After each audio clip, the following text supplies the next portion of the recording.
Okay, welcome to chapter 26. This is the first chapter of the sixth block of chapters in this textbook, and this block of chapters, this tema, as we have it in Mari, pertains to the Mari language, the development of the literary language, the study of the language among the Maris, the study of the language internationally, and the teaching of the language, especially on an international stage, the international appeal that the language has, which is exemplified, for example, by the fact that this course is still going after almost a year at this point. I will announce it when we have passed the 1-year mark from the first class. We're not quite there yet. Yeah, and in the grammar, this week, we're going to fill one of the last 3 gaps we have in the inflectional paradigm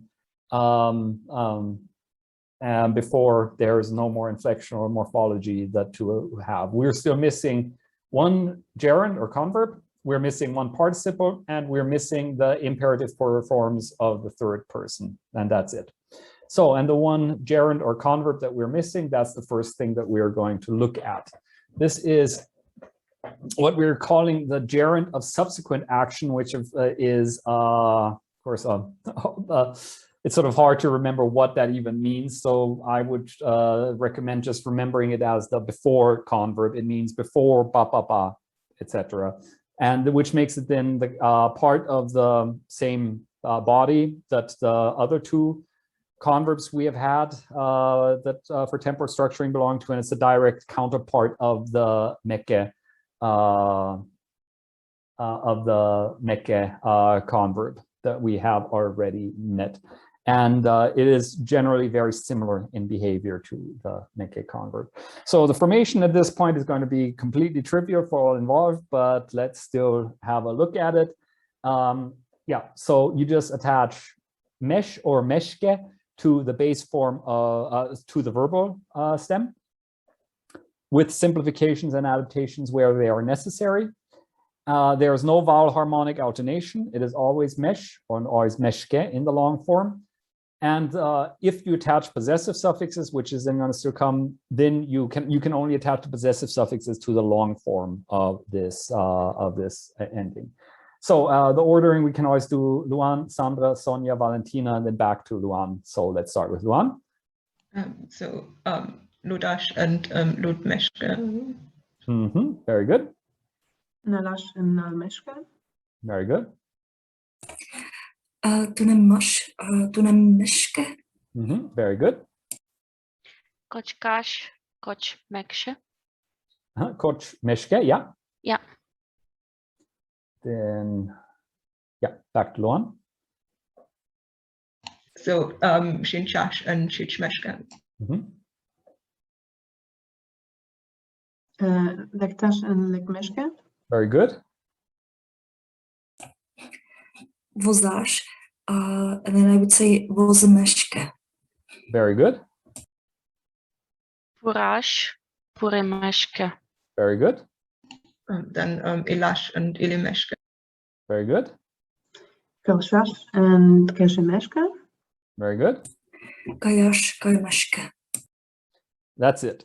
Okay, so formation is not very difficult. Usage is also relatively straightforward. You just have to remember these forms. It is always then used for something that happens before some other thing.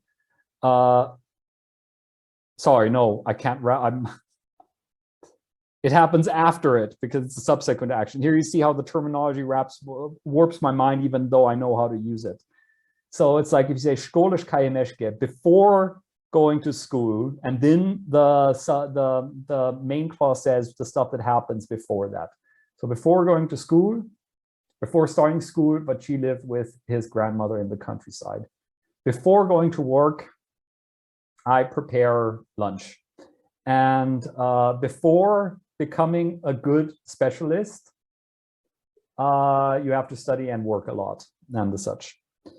There is one, there's a fairly, like a secondary usage, which is a very common grammaticalization for before structures, and you have this in English too even, is that you can also use it in an instead sense. And this is like if you in English say, before you blame me, take a look at yourself, for example. I'm not actually saying, take a look at yourself and then blame me. I'm saying rather than blaming me, take a look at yourself. And meške can be used in the same metaphoric sense, let's say. Like, television kechemuchko onche meške, before you spend all day watching television, which means rather than spending all day watching television, get your skis and go skiing in the forest or whatnot, instead of, rather than, etc.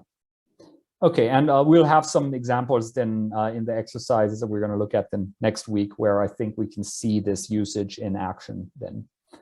One thing to keep in mind with this gerund or converb, as was the case with the other two primarily used for temporal structuring of events, is that it is only used for, it always has a relative temporal value.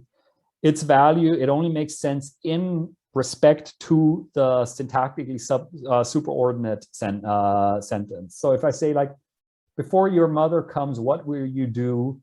Before your mother came, what did you do? The before your mother came comes part is exactly the same. Avadatol meške. It is only like the temporal reading that we have in the English sentences with the two finite forms. We can only get that if we look at it at the other sentence too. So yeah. Okay, as I mentioned, we can attach possessive suffixes to this gerund too. Always to the long form, no irregularities here. So as if you were attaching it to the noun. And let's, I can't remember where we were. So let's start with Luan and go through the 6 forms.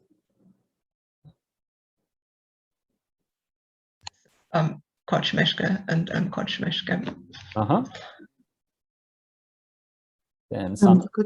Kočmešket. Yep. Kočmeškeže. Yep. Kočmeškena. Very good. Then kočmeškeda. Yeah. And kočmeškest. There we go. Yeah, and the possessive suffixes allow us then to have different subjects in the two clauses. Like möngish tolmeshkem, before I get home, before I come home, nigush itkai, you don't go anywhere. So we have two different subjects in the two clauses. So kanash kudal meshkisht, before they leave on holiday, they, third person plural, is here the subject. Me, we, first person plural. We'll meet another 2 times. So we have no ambiguity in these cases here. It is possible to also have, in combination with the possessive suffixes, the genitive marked pronouns. And everything I'm saying here also applies to the meke converb, so it's a bit of a repetition. Where if I do this, then we're stressing the contrastive function in a way. Like, the children had finished all their homework before I got home. Like, it's okay. In this example, like, I have a hard time justifying why we actually need it, but it is, especially when we want to underline a contrast between 2 parties here. Well, I'm not going to do my work before you have done your work, something like that. As for if we want to have the subject of the converb be not a pronoun, but a noun of some sort, then we have, as with meke, 2 different strategies where the simplistic view, and it's very simplistic, it's more complicated than this. The simplistic view would be that you generally, with inanimate nouns, have, you just use, put the nominative form before an unmarked pronoun. Like Zanyati tungal meshke, Zanyati, the class, tungal meshke, before beginning, before the class begins. Autobus kaya meshke before the bus leaves, till the bus leaves. So we have here no marking on the subject and no possessive suffix on the gerund. If I have an animate noun, then you usually have a genitive on there and then a possessive suffix, third person, singular or plural, depending on what it is, on the converb. Like acha avaten pörte meshkisht, before your parents come back. So your parents in the genitive return and then with a possessive suffix. And when I say that it's simplistic, saying that it is animacy, it has more to do with information structure, like just how my relation to the actants and whatnot. But as a rule of thumb, as a simplistic view, animacy works as a good starting point. Okay, any questions about the gerund before I move on to the next topic?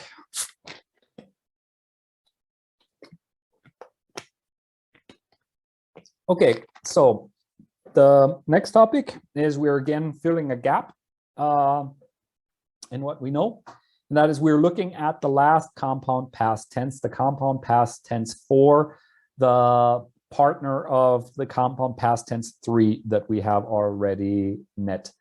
And in a shocking plot twist that nobody saw coming, its formation is exactly the same, except that instead of ille, we use ulmash. So we use the morphological past tense 2, positive or negative, exactly the same as it is just using the regular forms. And we put the form ulmash was, which is to be in the third person singular in the second past tense after it.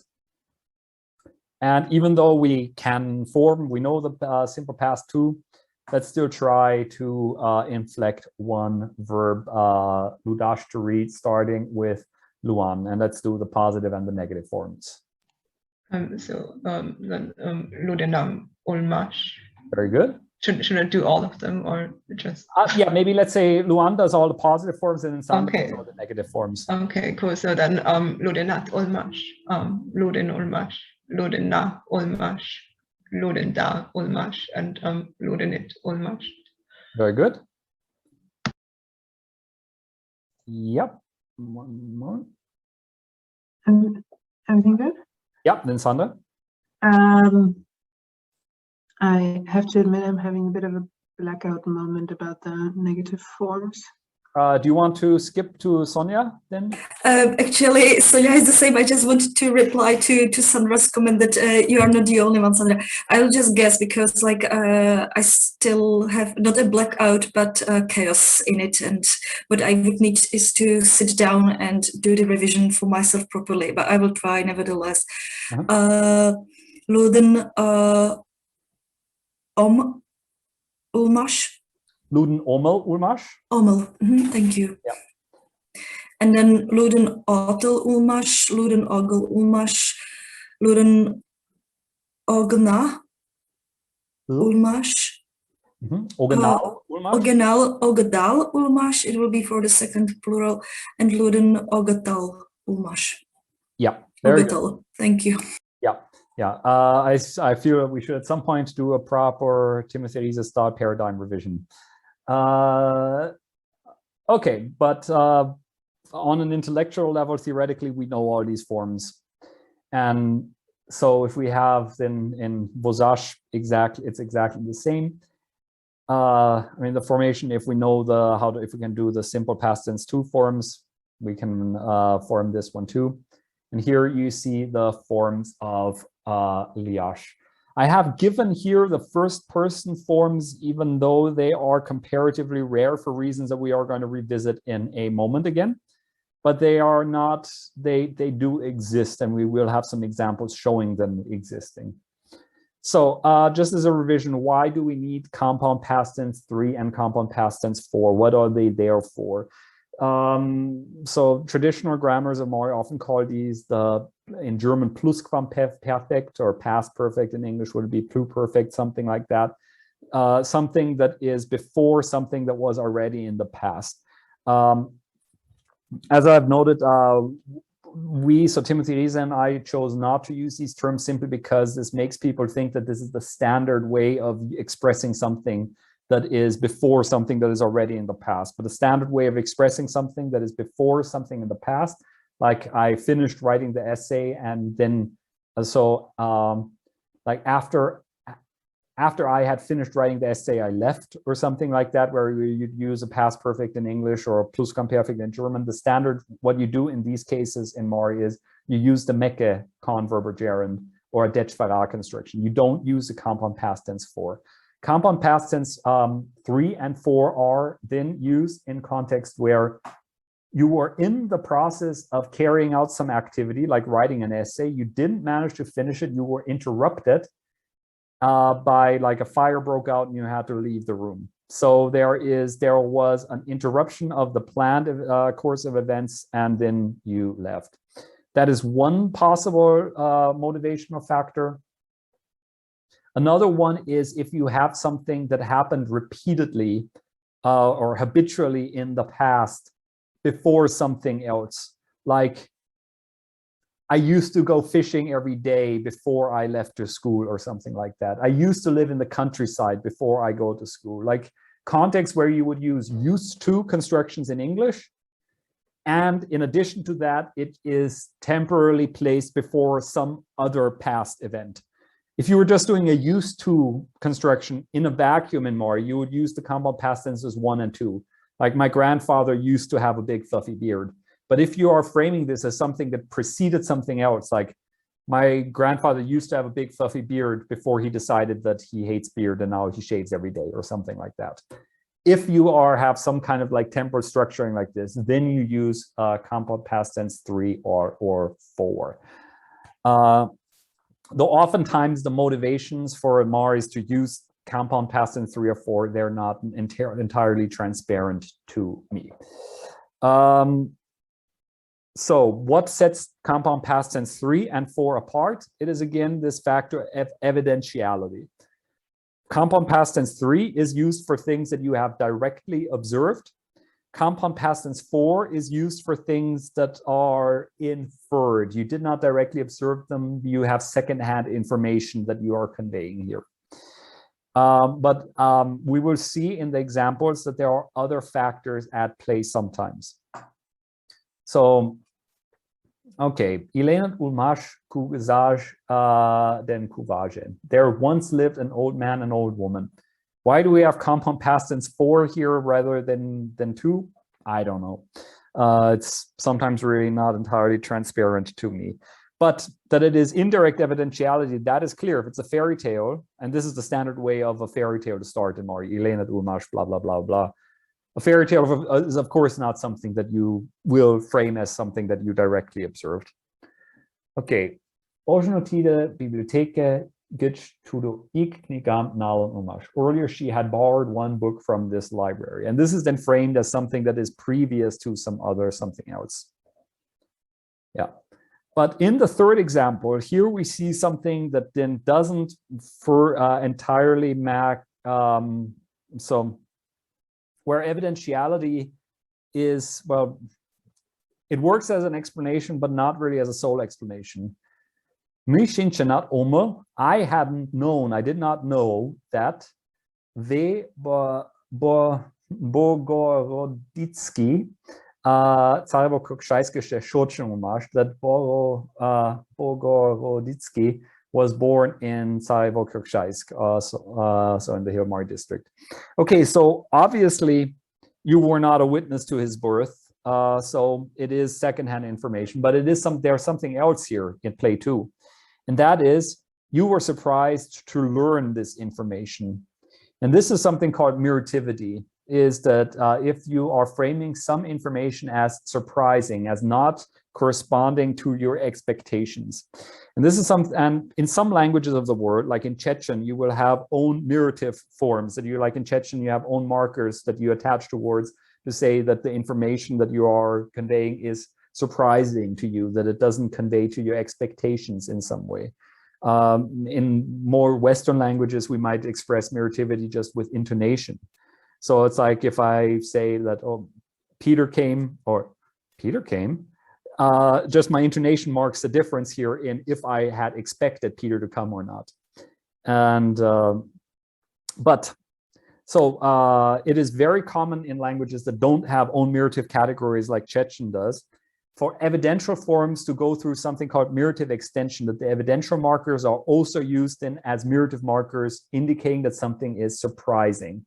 And we see that very nicely in this example here. Ondalaltunam ulmash. So ondalash is to cheat, ondalaltash is to be cheated. Ondalaltunam is like I was cheated, and here I'm saying, oh, it turns out that I was cheated. Okay, of course, also, and here you can also see like why mirative extension is such a prominent feature and such an easy thing to happen, because of course there is overlap between here. The fact that you were cheated without you being witness to your being cheated, or that you were cheated and only later discovered this to your surprise that you were cheated. Yeah, and it is because of these murative readings that you have that first person forms of the compound past tense for are viable, and they happen, especially in combination with alt, when you have something as being marked as like a passive thing of something. Something happened to you without you noticing it. But it doesn't have to be. Like, it could also be that you insulted somebody, but you didn't realize it at the time. Oh, and it turned out that later, it turned out that I had insulted them to my surprise without knowing it at the time. Then you could also use compound past tense for with subject in the first person singular. Be that as it may, if you look at the corpus, compound past tense for in the first person singular, first person plural too, is rare compared to the other people, the other persons. And as a function of this, you will often find like didactic materials for Mari native speakers themselves just don't have the first person forms. They say it doesn't happen in the first person, but that's a simplification, an oversimplification then. Okay, with the caveat that I probably can't answer them, does anybody have questions about the compound past tenses? Okay, nobody dared ask questions with that caveat in place. The good news is that there are no more compound past tenses. We will have compound past tense forms of individual constructions, like past tense forms of the desiderative and stuff like that. But when they come, those are going to be fairly straightforward, because there it's going to be just like we have desiderative past tense forms. We have two of them again, one with ille and one with ulmasha, and it's again direct information, indirect information, plus sometimes mirative extension. Okay, that's it with the core grammar points for this chapter. And that gets us to a few points regarding word and word usage before we get to the text. The first point is something that we have in the Otto poem that we are going to read, a superlative, we could call it. How you in Mari can say the very best and whatnot. And this is a regional feature of the Volga-Kama region. Languages of the Volga-Kama region do this regardless of if they are Turkic or Uralic. You just say the X of X. Motor, dech motor, the beautiful from beautiful. That's the most beautiful. It's sort of like in English, you could say the best of the best, but it's not really a productive thing in English. Whereas in Mari, you can do this with any adjective, basically. Sidech sai, the best of the best. Life I wish you, or something like that. Good. Second point that we have is ulo, this existential marker that we have, like like yumo ulo, there is a god, or pertem ulo, I have my house exists. So literally my house exists, which means that I have a house. It can also be then used as an adjective preceding a noun to indicate all of that exists. Like if I say tida yang ulo tunyam ushin, this person saw the word that exists, basically all the word. Tudo ulo vision pishten. They invested all the power that this person had, so all the power that existed. Ulo zal, the whole room, etc. Okay, so it's fairly straightforward once we just accept this. Okay, the next point, this is this is a somewhat difficult one. We're coming to so we know the auxiliary constructions at this point, a spectral, but not just a spectral, converb constructions, or whatever we want to call them. from this point on in the textbook, we're going to look at individual auxiliaries in individual chapters and try to delimit their function, the range of their functions. Sometimes this is easier, sometimes this is harder. And in this chapter, we have one that is a bit where it is a bit hard to delimit what exactly this a spectral auxiliary does. And that is lektаш, which means to go out, to leave in the basic function, in its basic function. Here we have some usage examples. And I'm referring now to this article by Nikolai Izambayev, where he looked at the distribution of a spectral auxiliaries in the Volga-Kama region, especially looking at Mari and Mari, Tatar, and Chuvash, and what there are for where they overlap and where they are set apart in these languages. And he, even though, and this is a very good article where he gives a very concise overview of these constructions. And it was like when I was writing my dissertation on exactly this topic, I was a bit, when I found this article, I was a bit horrified to find it, because it did so much of what I wanted to do in my dissertation so competently, clearly, comprehensively. But just finding this article was already a bit of an accomplishment, because it was published in Yoshka Ola in the 70s, and a lot of like the international scholarly community didn't have access to this article, and I found it when just going through all the literature on the topic. So it was a good starting point to build upon. So, okay, what does Izambayev, what factors can he set apart for lektаш as a spectral auxiliary? It is definitely something going into the perfective direction, because lektаш, to leave, it is something like punctual in a way. So he sets different factors apart, where it's in this part, it's somewhat hard to differentiate between some of them. And this is like the only time that Izambayev gets so fuzzy in his definitions, because he also was struggling with this. So he says, point one, exhaustiveness of an action from beginning to end, its manifestation in full. These are just in the English translations of his Russian, the Russian wordings. You can, in my dissertation, I even have the Russian wordings in footnotes. Yeah, so exhaustiveness, we could see of its sphere, for example, Ivan Kirlia trying to overcome the hardships. This could be like the act of overcoming, could be seen as something that he's trying to do from the beginning to the end completely. So an action encompassing a multitude of items or people, and an action spreading over the entire surface of an item. Kind of hard to set these two apart often, and like say an individual one, what they exactly are. Indicating the suddenness or unexpectedness of an action. This is what we have in the first one, for example, when we say the poem The Grove, before it was written, the Mari literature had only just started arising or so. And here the arising of Mari literature is being framed as something sudden, surprising, unexpected, or the such. Point four, an action continuing in full over the course of a certain period of time. So this would be delimited or something like that.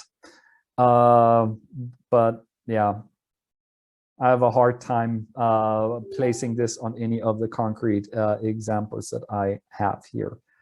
Okay, but then the fifth point that that Izambayev notes, this is fortunately one that can be delimited from the other ones, and that is on verbs of motion and some other intransitive verbs, the modifiers denote an action aimed outwards from inside of something. So this is just the verbalization of motion events, out from something, where you like it corresponds, in, for example, to the German verb prefix aus, or English verbal adverbial particle out, or the Russian prefix v, or something like that. So, and that we have in the last two example. Korem pundashkic shirge yogen lekshe easy pamash. So easy pamash, a small spring that calmly flows out of the bottom of a ravine. Yogen, yogash, to flow. Yogen, lektash, to flow out, or so. Or kujash, to run. Kujin, lektash, to run out of something, something. So my advice would be with lektash here is as an spectral modifier, only actively use it if there are specific collocations where you know that Mari's used them. Otherwise, be prepared for meanings like when trying to interpret it that are somewhere from the range of points 1, 0.4. But 0.5, this is something that you can actively use if you want to talk about motions or movements or something like that. Yeah. In the first 4 points here, you can find it in combination with both transitive and intransitive verbs. Like here we have sengash to overcome a transitive verb, but here shitash like to sprout an intransitive verb. In the directional construction, as Isambayev says here, you can only use it in combination with intransitive verbs, because in combination with transitive verbs, you have to use something else. And that is the transitive counterpart to lektash, which is to go out. We have luktash, to lead out, to take out, etc. And when it is used in a spectral converb construction, or let's say in auxiliary constructions in general, it is easier to delimit the functions that it has. And the one is when we are using it in a spectral sense, it indicates the creation of something through the process. It is perfective. It is coupled with transitive verbs, and it shows that something is made in the process of something. And so we have like shonash, to think, shonen luktash is to think something up, to create something through the process of thinking, to invent something or so. Or ushtash, to make, ushten luktash is to create something, to build something, to produce something, to make something through the act of doing something, which I find it's easier to put your finger on that than all the stuff we had with lektash. That's the one function we have, and the other one is that it is the transitive counterpart to lektash in the sense of out. If you want to move something out of something, but you're doing a transitive action, like driving something out, pushing something out, etc., pulling something out, then you can't use lektash in combination with transitive verbs of motion. You have to use luktash. Okay, so much for the auxiliary constructions for now. Please, people interrupt me if there are additional questions. There are just some smaller notes on a few lexical items still. Pijаш, first conjugation, to stick, to adhere, to get stuck, also has a figurative meaning of to start and to begin something, and it is used fairly commonly in this meaning. So if you read something like romanum kunam vozash pije da, when will you start writing a new novel? You could, in theory, also say like tungalada, when do you start in the more literal sense, but pijash is like getting stuck to an activity. It's fairly popular among the Maris to use this in this figurative sense. Good. Another note is, so we have here some spatial postpositions, lоҥгаште, amidst, in the midst of, лоҥгашке, into the midst of, amidst of something, where we have it, here you have two examples of it. We will also have it in the poem that we're looking at. These postpositions, as many younger postpositions are, it's transparently derived from a verb, lоҥга, the thicket. And I would say that these postpositions, they're still pretty transparent for Mari. So I would say that they have like poetic undertones when you're using it, that Maris wouldn't really read it like in the thicket of blah, blah, blah, blah, blah.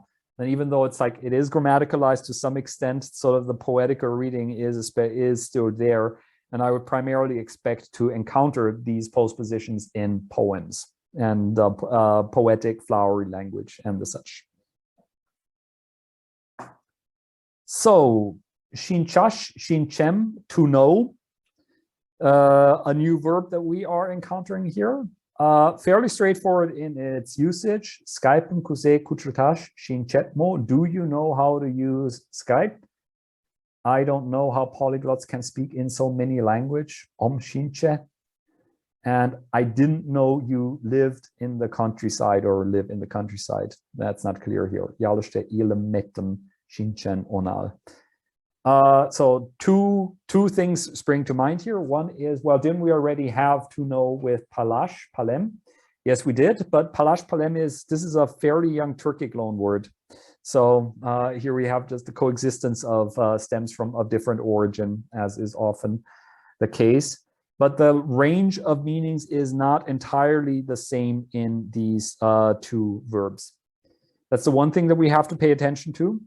And that is that palash can also has a meaning of knowing somebody, like in German kennen. Шинчаш does not have this. Like I can't ask you like, hey, do you know Ivuk or so? If you want to ask that, you have to use palash.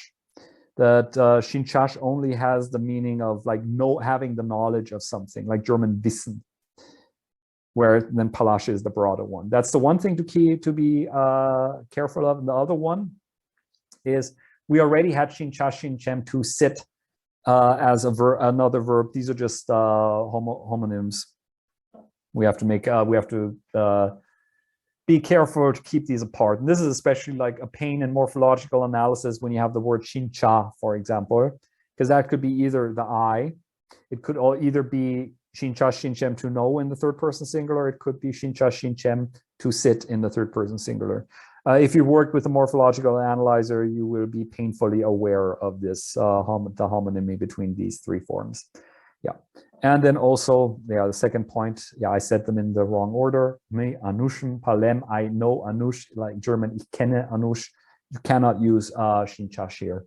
So the knowledge-based like the way how шинчаш is knowledge-based knowing, we can especially see this in how commonly its normalization шинчемаш is used, because that's the basic word used for knowledge. Like not in that abstract sense. They're pretty consistently Maris use шинчемаш rather than palamash. Okay. And last note on vocabulary items is tudо. So personal pronoun of the third person singular, he, she, they. Tudо yoshka olashti ila. If somebody lives in yoshka ola.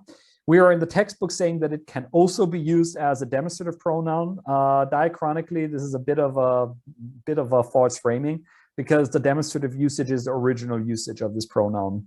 But as often happens in languages of the word, demonstrative pronouns can become personal pronouns.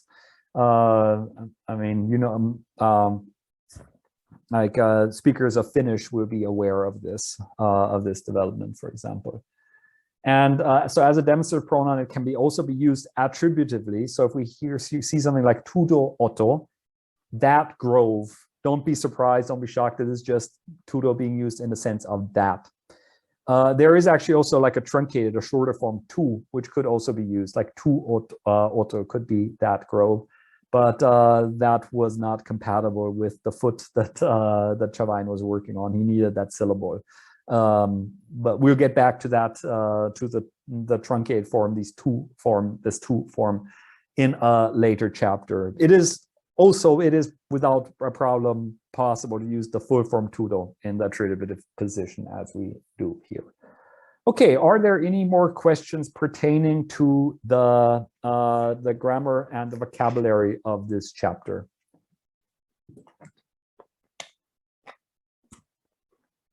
If not, then we'll get right to the chapter text. And the chapter text includes now, it starts with Otto, the grove, which can be considered the Mari national poem. This is like if there's one poem that Mari school children learn by heart and can recite, it's this one. And this also can happen to foreigners. Not in every summer school, but in many summer schools, students have been made to learn this poem by heart. So if you ever go to Yoshka Ola, if you are the type of person who enjoys and is competent in learning poems by heart, it is for your, let's say, societal advantage if you already know it before you get there. And I have learned it by heart, but I'm not the kind of person who is good at remembering poems by heart. So I struggle whenever I try to recite it at this point. Yeah. So it was, as is going to be pointed out in the text, it was written in 1905. And even though it pertains to a grove of trees, the symbolism is fairly transparent, I would say. And so the importance of this poem to the Maoris can also be exemplified by this little book I have here, which is the poem Otto in its original form and then translated into, I didn't bother counting, but a few dozen languages. Like all the, so this was still published during Soviet, no, it wasn't, it was published in 1998, but I think there was an earlier version in the Soviet days. It was published in all the national languages of Soviet republics, some other languages of the Russian Federation, like Tatar and the such, a few sporadic languages from outside of Russia, either languages that are like either kindred languages like Hungarian, or also like languages like English, German, and I think also French. Let me see. Is French in here? Yes, it's like in French and Finnish and the such. And when we come to actually reading this poem, we can do a free English translation, and then I will also read from the, let's say, official English translation created by somebody who probably had a better sense of poetry than I do. Where do we go? There's Hill Mari, Russian. Here we go. I think the Czech and Italian translation is waiting for us, isn't it, Yes. Valentina? I think so. If you are willing to take this task, this would be a very cool thing to do. And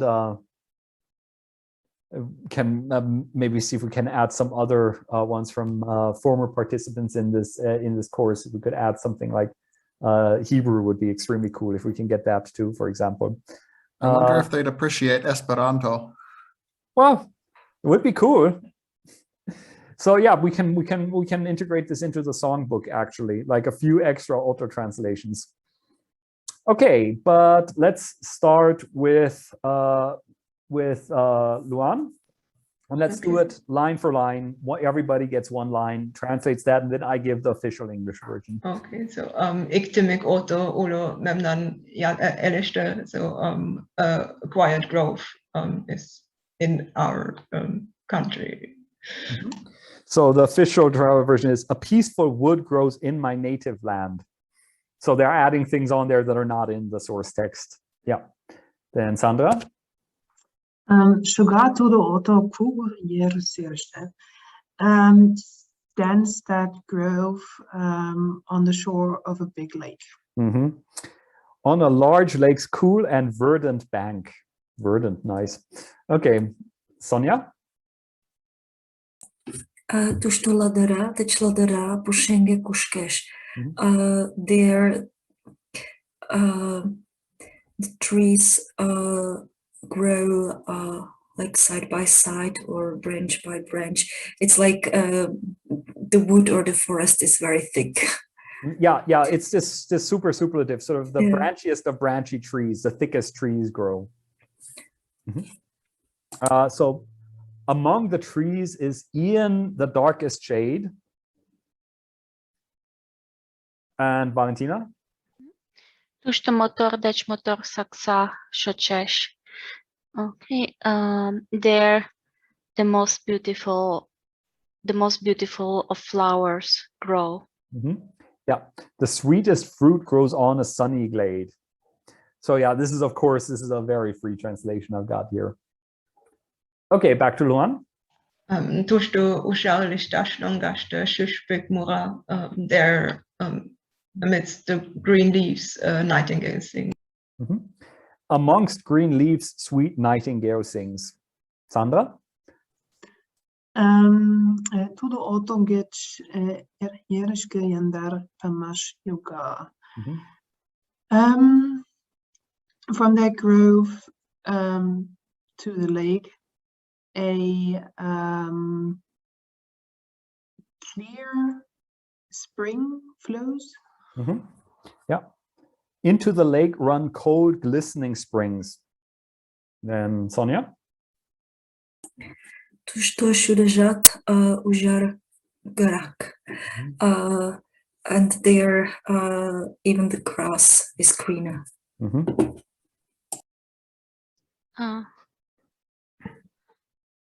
And the translation in your book. Sorry, my mind was wandering. In that wood, the grass is evergreen. Tu što pelediš žat silni rak. So even the flowers are more beautiful there. There are the fairest flowers ever seen. And tudо autumn gör dem. I love that grove. I love this peaceful wood from all my heart. And Sandra gets the kicker. Tu što pušenje rošem me bursem. There I scold the cutting down of that tree. Almost. It's like I scold whomever cuts down a tree there. Like this is the ruisho is then like the pushenge ruisho is like the tree cutter. And it's like pushenge ruishim, the person that cuts a tree there, I curse. And here it is, and curse the hand that'll try those trees to cut. Does anyone want to guess what they're about a super awkward point that there is pertaining to the last verse of this poem? Well, he was cut down like a tree. Yes, but the actual awkward point is that so this reduced vowel after u is subject to dialectal variation, that some varieties don't have them, and that you would then have the ruisho would just be the rusho, and then the accusative of that becomes rushim. And then it is tushto rushim muivosem, which is then I curse the Russian. And of course, the hand that cuts the trees at the time, that was the hand of the Russians. So this is like a debate on, is there this nationalistic undertone there, or is this a dumb coincidence? I really don't know. But yeah, there have been debates about this. Yeah. Okay, while we're here, I'll just quickly read the German version, still, since some of us can appreciate that. If I can find it.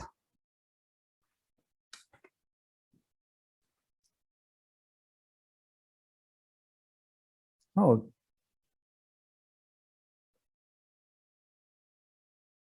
German translation by Zanto Endre. Okay, you can see. Der Hain. Ein stiller Hain liegt in unserem Land.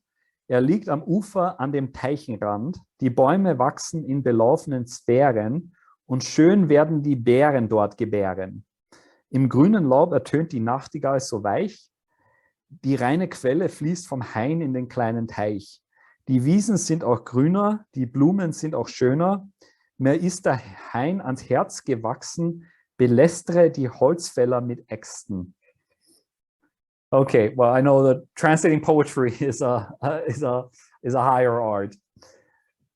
Okay, so much for Otto, the grove. So now comes the meta text, text about the text. Question? Yep. Who did the English translation?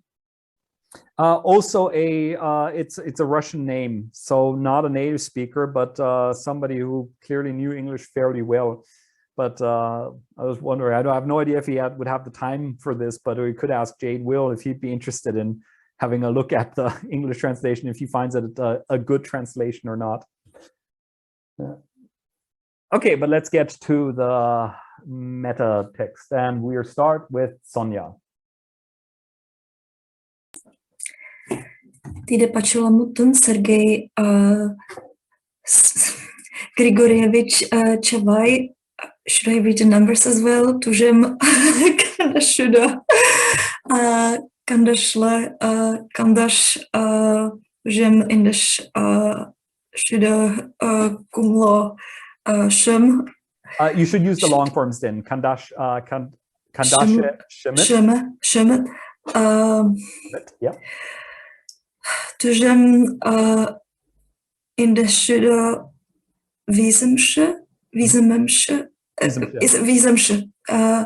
i Kokemsho de Capreste Ozean, Tunuk Testo Seminariste Tunemash Godem Bozen. This poem was written by, or Sergei Grigorievich Sapayev wrote this poem in 1905 on the 2nd of December in like when he was studying in Kazan in a teacher seminary, if I got it right. Yes, exactly. While he was studying at the teacher seminary in Kazan. Okay. Then Valentina. Ото почеламут романтике кумелан произведений. So the poem The Grove is a work of sincere romance. Yeah, of romantic spirit, something like that. Yeah. So I mean, this is a genre that I'm not competent in any language, so I can't really evaluate the translations fully competently. But let's do our best. Then, Luan.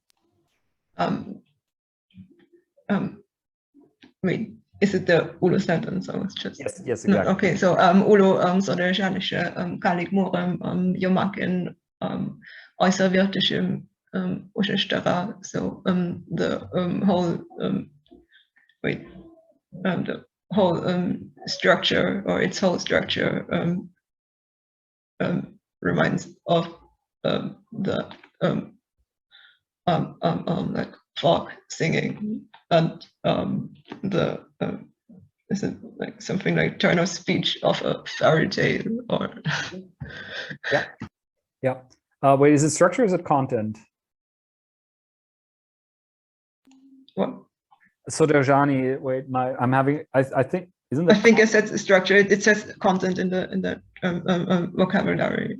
Okay, yeah. So, Okay, then Sandra. Шочмо мута што самерек вијан јенгблакем ужар ото шервак тулмодена танкастарima. In the native, not poem, but like saying, or proverb or so. Proverb, yeah, thank you. In the native proverb, or is Shochmo going with the people? No, I think it's in the native proverbs. Okay, in a native proverb,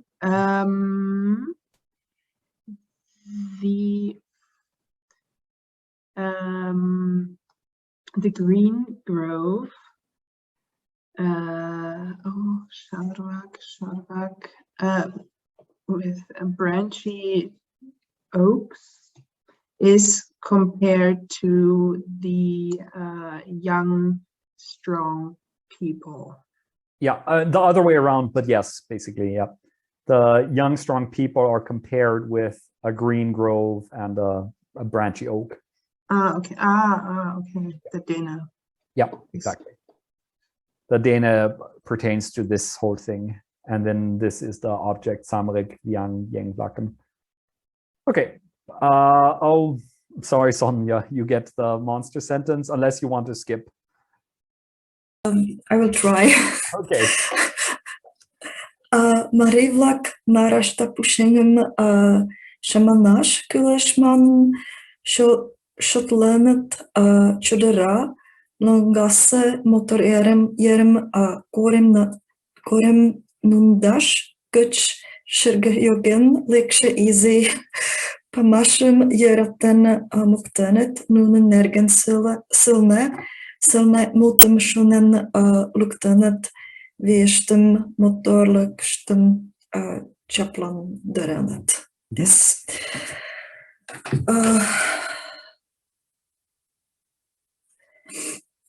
Okay, we can actually segment it because there are like Yeah. different parts of the comma. Let's do it up to Shotlenet first. So the Mari people are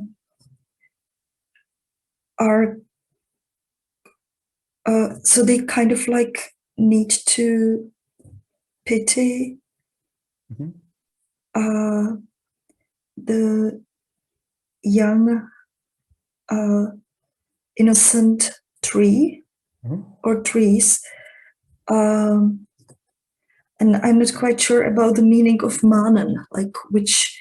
Okay, we'll revisit this again, but manen is it can be understood as just that. So the Maris like considered that or thought that. Okay. You have to pity the young green trees.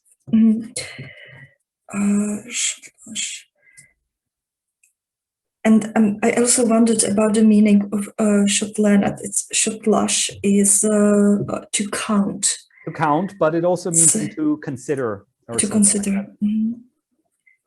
Like they considered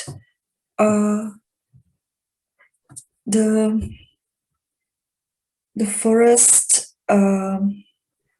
Okay, just a little pause.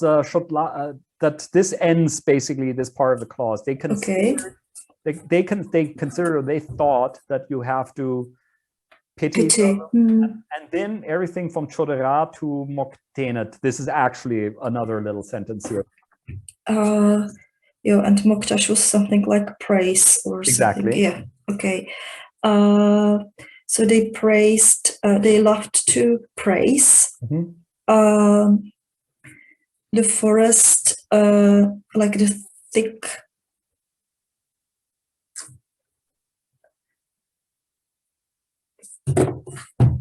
No. They loved to praise the small spring.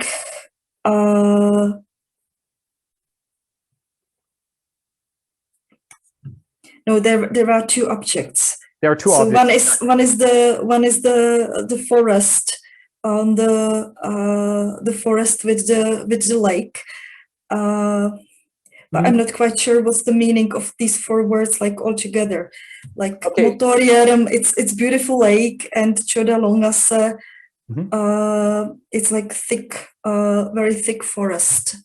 Yes, so like the Chodera Longa would be the thick of the forest, the thicket or so.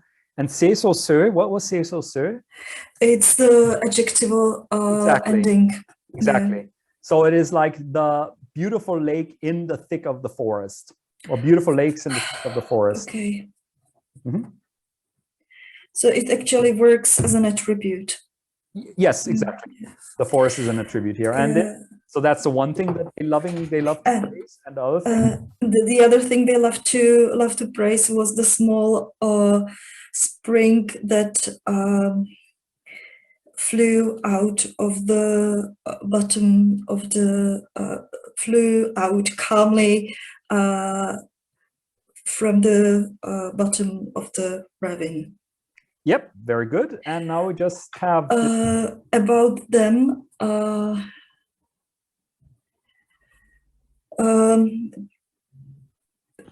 You know, they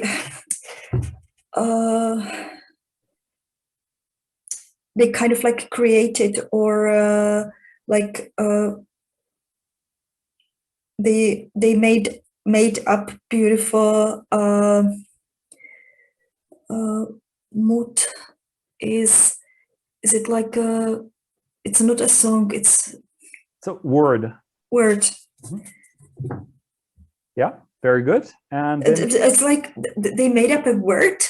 No, they made up, like they thought up beautiful words about them. Okay. They thought so they kind of have beautiful associations about these places. More just like that they wrote poetry about it. That they thought of up good, nice words about it.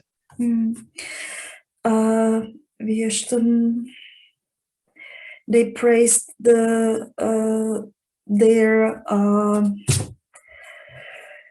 strength and beauty. Very I mean, good. of the forest and of the spring. Very good. Okay, so this was strenuous, but a heroic. With your help again, thank you. Okay, then I hope that there is nothing quite this intense anymore. Let's see what comes. Now it's Valentina's turn. Okay.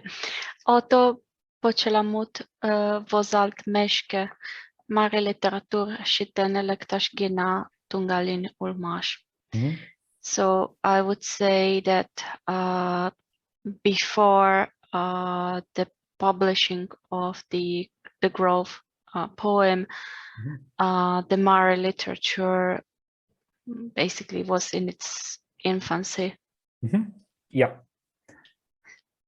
Then Luan.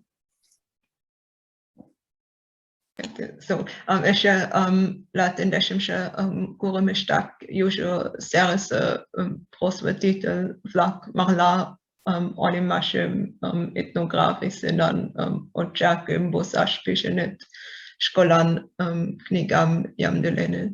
So already in the 19th century, some writer educators. What is this exactly? Yeah, I mean, prosvetitel, it's more like enlightener, but it's meant like it's Russian, like for enlightener or so, but it just means educator. Yeah. Okay. So, but what is the writer educator? It's an educator who's also a writer, but someone. Yeah. Okay. Like somebody who writes, but not for like to make something entertaining, but for to teach the people the right way to do things or whatever. Okay. So so they started to write stories and sketches that like appeared as ethnography or whatever in Mari, and prepared books for school. Exactly. Then Sandra. Sergei Chavainin произведение шочмека Mari литератур шинче денак сильне мутанеш савернен. What was this one Russian word in here? Yeah, work of art or literature. Before the, well, let's say creation of After. After. It's Oh. not yeah. I imagined a show. Yes, because we did it in this chapter. It's mean. Yeah, very mean. Before the creation of After. Okay, third time's the charm. After the creation of Chavain's works of literature, I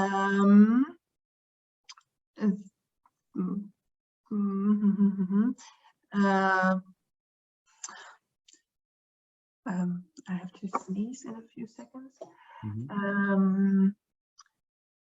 And I looked up Severin like 5 times today, but it didn't stick.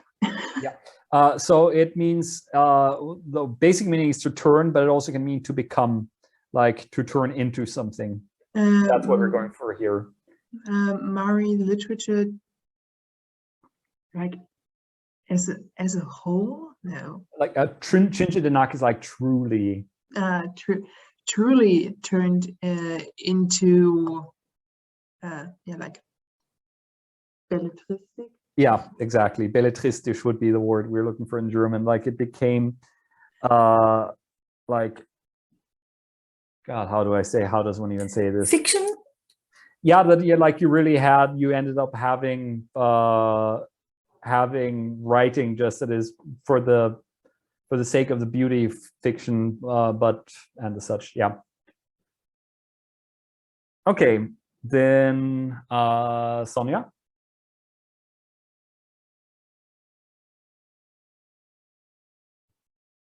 Can't hear you, Sonia. Sorry. Sergei Grigorievich Murpasha, že ojer temanak svět Lоҥгаште should beleden. I have to take a drink because pilidash. Yeah. Is it a kind of deal like that you drink every time you you hear? Every time that stem comes up, yep.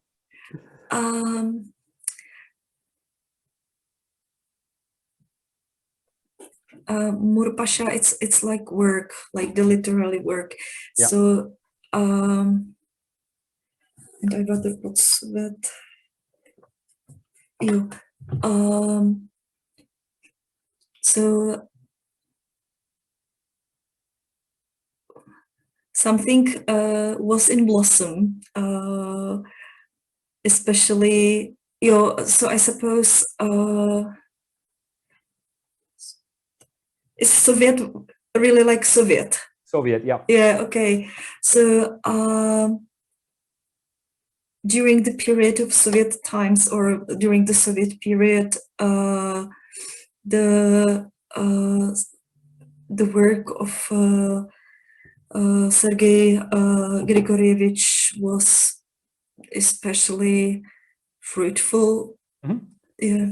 Yeah, so it blossomed especially after the revolution, is it meant that because I mean the revolution happened when he was just as an active writer, and then he became part of this early Mari Soviet intelligentsia and published a whole lot. Okay, then Valentina. Okay. Silnimutim tudo elnet romanje muksh otar музыкальный драмеже акпатир исторический трагедиже шуко почеламут да муреждене пойдарен. So I think that is that his literary works include the novel Elnet, the musical drama Apiary, the historical drama tragedy Akpatir, several poems and songs. Yeah. So literally, it's like he enriched the belles with blah blah blah blah blah. Okay, then Luan. Sergei Chavain Shuko Vosash Shonen Sten Ulmash no Tudin Image Lugic Gureltin Indashide Kumno Shimsha Iashte Repressi Shabishte to them Leon pushed in it. So Sergei Chavain decided to write a lot, but his how is this worded in the book? He met with an untimely end. Yeah, his life was cut short. Yes. So when he was shot dead in 1947 during the repressions. Yep. Then Sandra. Radikalik usta ergen kukshin akla da pagala vetuden oi pogejo Mari ilmada literaturan viangashisht suaple tungaltishem ishten kuden. The Mari people, yeah. What was that again? Talented. Yeah. It's a Turkic word, and I have seen it on kebab stands in the German-speaking world, like usta kebab or something like that. Wow. Just as talented as Chavain. Yep. The Mari people highly praise and appreciate their talented son. Like four, so like den in German, like for his what was that again? Because his for his creations during No, I think Ishtenko then is the only verb in here. Mhm. Like left. Mhm. Their mark on the Mari language and literature, and like this is not a literal translation, but like they enriched it with noble its noble beginnings or something. Yeah, it's more like literally would be for his works left a noble beginning for the development of the Mari language and of Mari language and literature. Okay, then Sonia.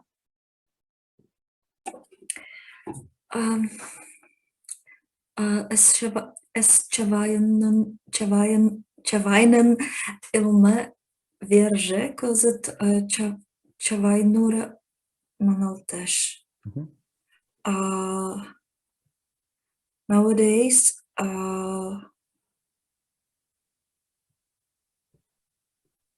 the place called Chavainur, or is it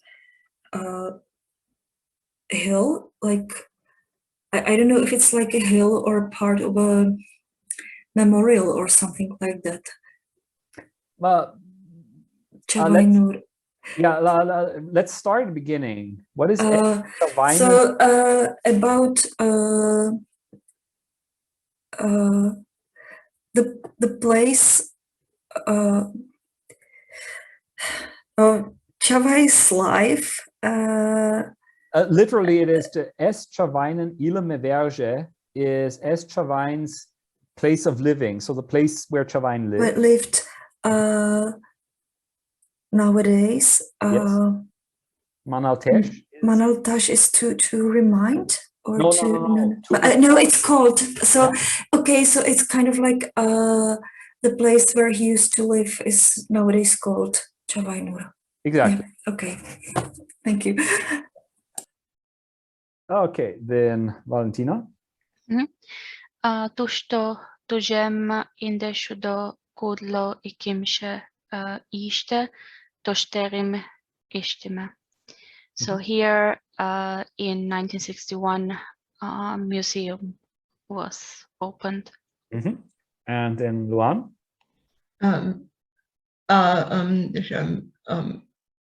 Indes shudo Shimle Kandashimshe Ishte Segicha Weindan Yoshkawa Lashte Yatnikim Pochma. So and in 1978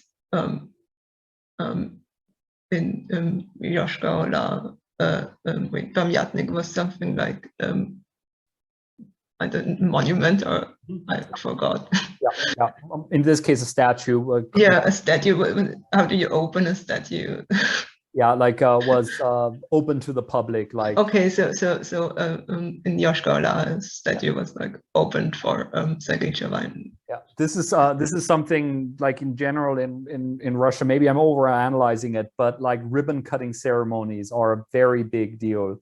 Like every time there's a statue, even if it's in the middle of a boulevard where everyone can see it, there will be a ribbon around it, and somebody comes and cuts the ribbon, and the statue is opened. Yeah. Okay, then Sandra.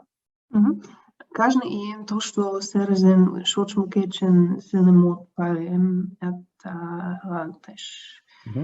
Every year on the on the birthday of the author, a literature festival is held. Yeah, and then Sonia still gets the this time hopefully without help. Ush osa шинчаш una. So the mind is the owner, and the knowledge is the guest. Yeah, the owner or the host or something like that. Yeah. So Chavain's birthday is actually coming up fairly soon. It's on the 6th of October, so that festivity should be happening again fairly soon. And I'm sure that if you listen into Mari L radio on that would be Wednesday, that you're going to hear some serious poetry. Okay, then next week we are going to be doing some exercises, and we're going to be listening to and reading this text from the news on Chavain's birthday from a few years ago.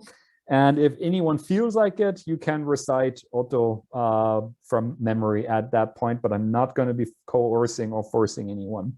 Are there any questions right now already? If not, then I will stop the recording. One moment. So see everybody in a moment in the recording. Welcome back to chapter 26, and now it's time for some exercises. And we'll start with some fairly technical things, just the formation of the gerund in meške, the so-called before gerund. And if we can, let's translate all the verbs that we have here too. And if you can't translate, if you don't know the individual word, then I will add the translation. And we'll start with Sandra. So we have umiltarash and umiltarimeshka before understanding. Explaining, but you're all yeah. Yes, it's the same verbal stem. It's Turkic, the whole thing, and this tar is a Turkic causative suffix. Yeah, so, technically I know this. I was just thinking when I was trying to come up with that it's understanding, making understand. Yeah. Exactly. But yeah, you did identify the right stem. Okay, then Luan. Pijаш and pijimeshka, and it means was this to feed? I think. Okay. Yes. Paremash,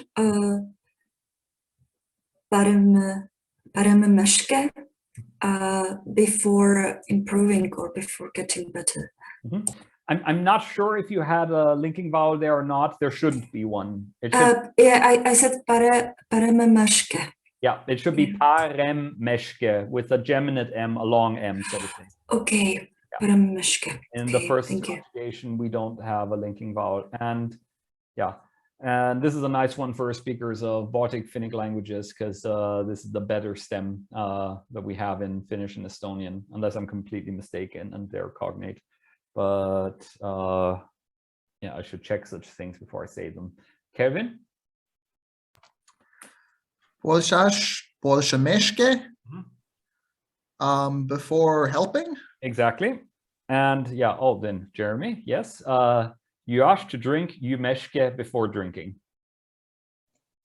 And you dash to ask, you'd meshke before asking.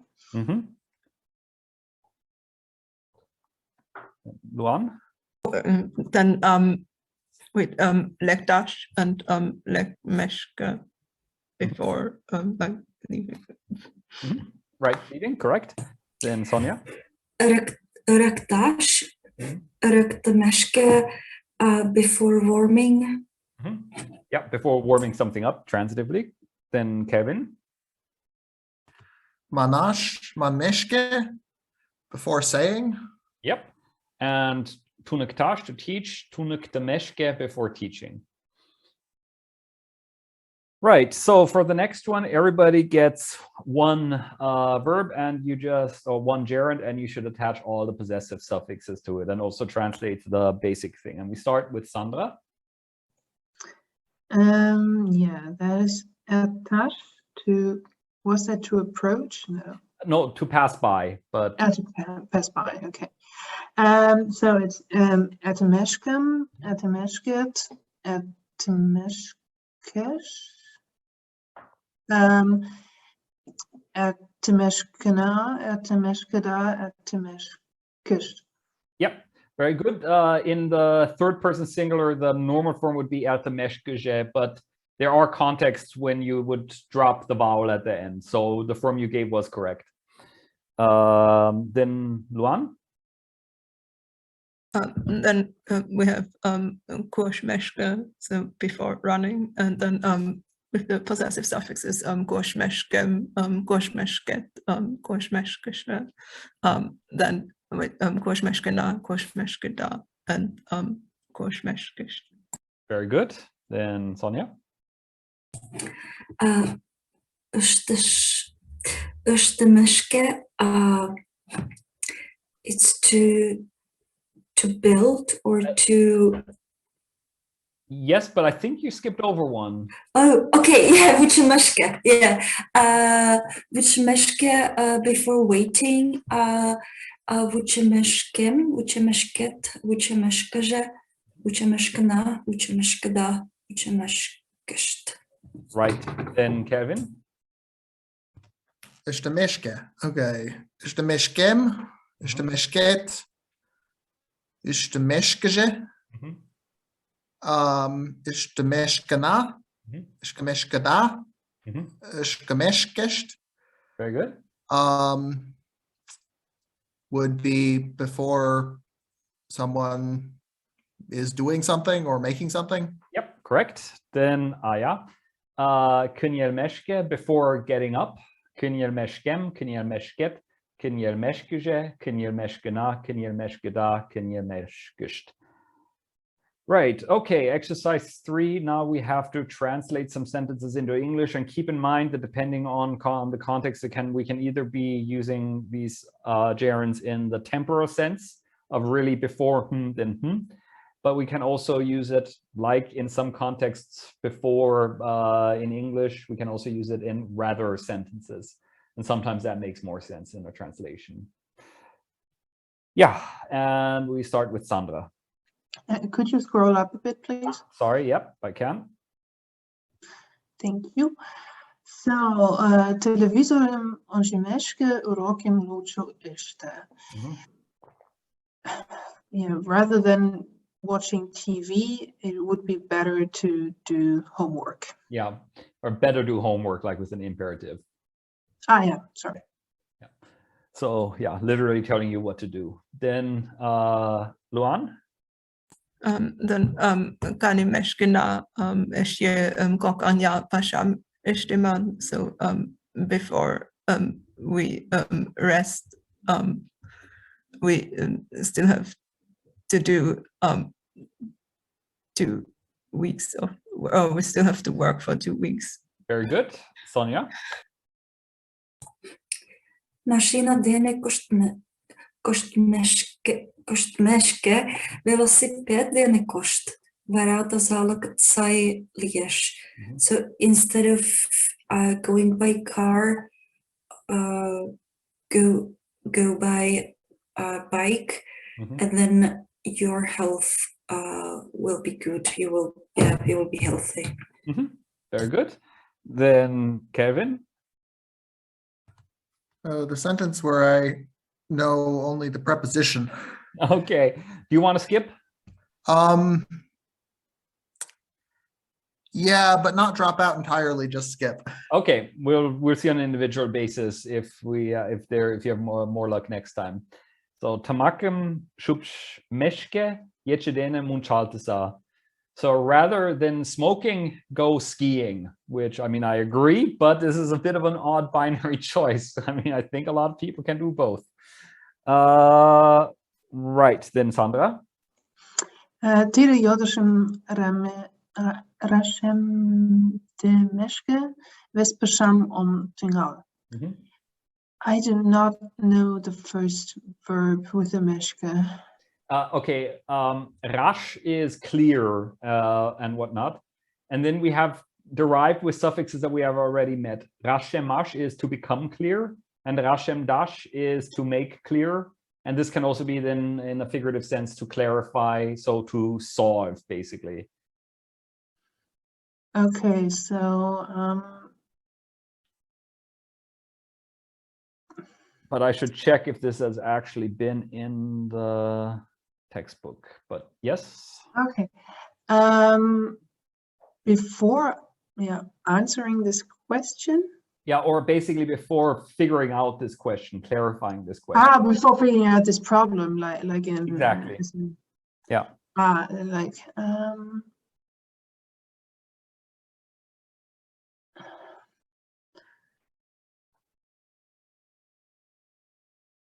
is it like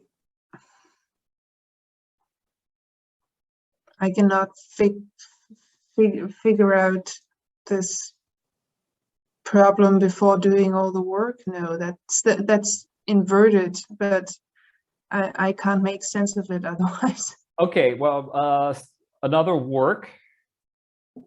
So you have ves, like other. Other, not work. all. Yeah, okay. And what is tungalash?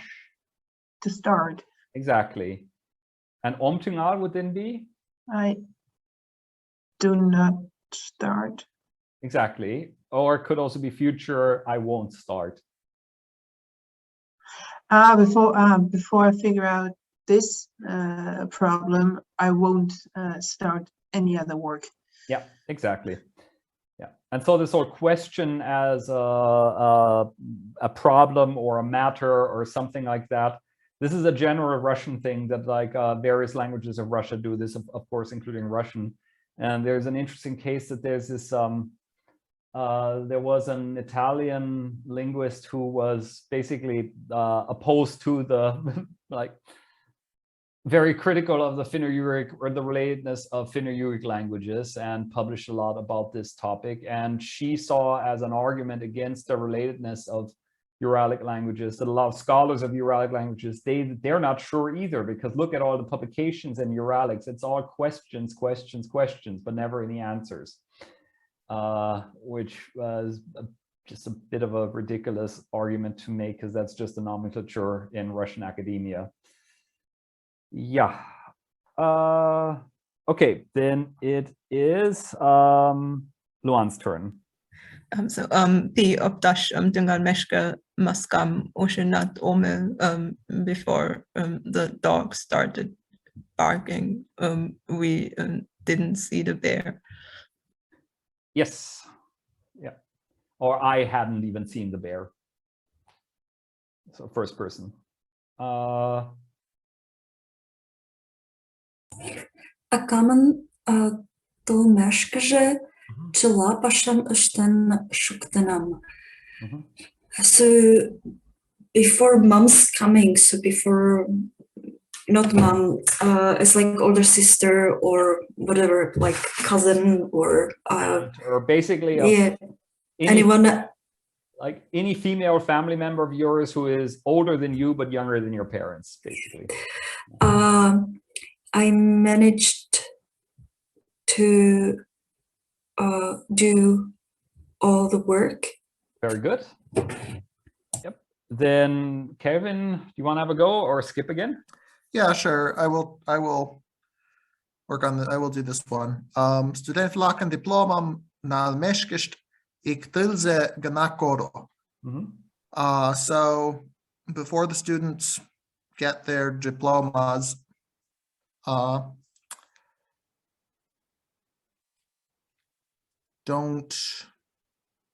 it's not ik, but ik. Oh, okay. It'll take only a month. Yeah, only a month is left. So it'll be another month before the students get their diplomas, basically.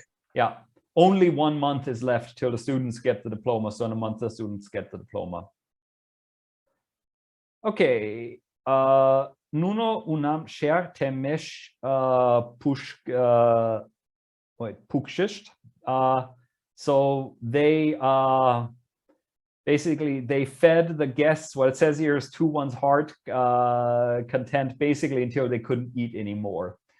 And this is something that's good to learn as a set phrase. Share temesh, because share is like, it can be translated as like desire or something like that, but you primarily encounter it in this phrase, share temesh, and that's like basically until you don't have no desires left. And yeah, especially if you are a victim of Mari hospitality, this is like the moment when you can no longer eat anymore. And the next one that Sandra gets is also a set phrase. We gaan als meske. So this is used as in, yeah, auf Wiedersehen in German, basically. Yeah. So yeah, until we see Yeah. each other again.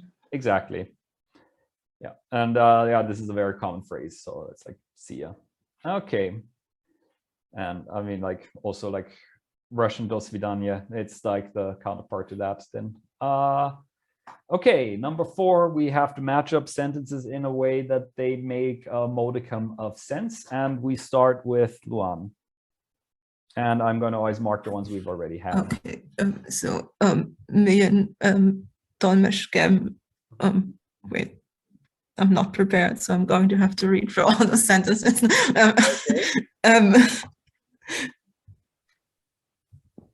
Wait, I guess it's a Nigosh Idakai million butchaldis. Yeah. So before I come, don't go anywhere, wait for me. Exactly. Then yeah, Sonia. Žapnera ertaren shinchemeshke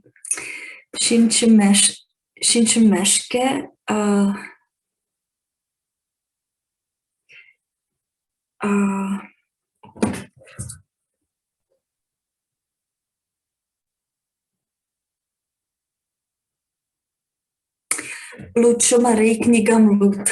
Very good. So instead of like wasting your time or Yeah, being idle, yeah, sitting down doing nothing basically. yeah, read Mari book. Very good. Then yeah, do you have a question?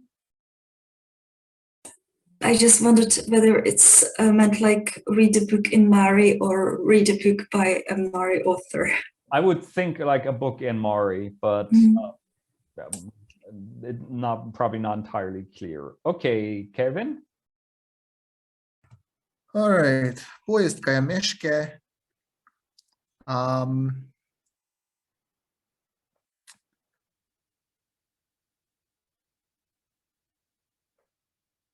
I am not sure which one it goes with. Before the train arrives. Before the train leaves. Before the train leaves. Yeah.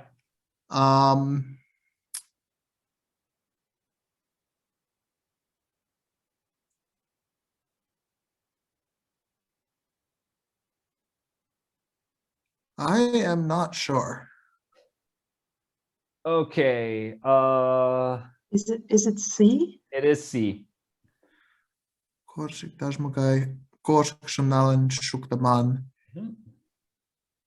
you need to get some food ready for the road, basically. Yeah, exactly, for the trip, which is then road. Yeah. Okay, then I'll do the next one. Avan perte meshkije, shiremat shotenam, pelek mat yamdelanam, vet tache kandashimshe mart. So before mother came back, I cooked soup and prepared a present, because today is the 8th of March, which is International Women's Day, which is a big deal in the former Eastern Bloc. Yeah, then back to Sandra. Pashamistan Petarameshke, Aida ona kane tige vashkaragnesh. Yeah. So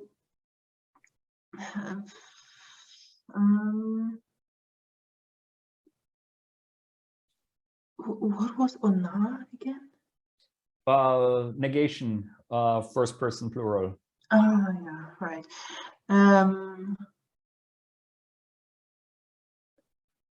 Before the work is done, we should not rest. Yeah.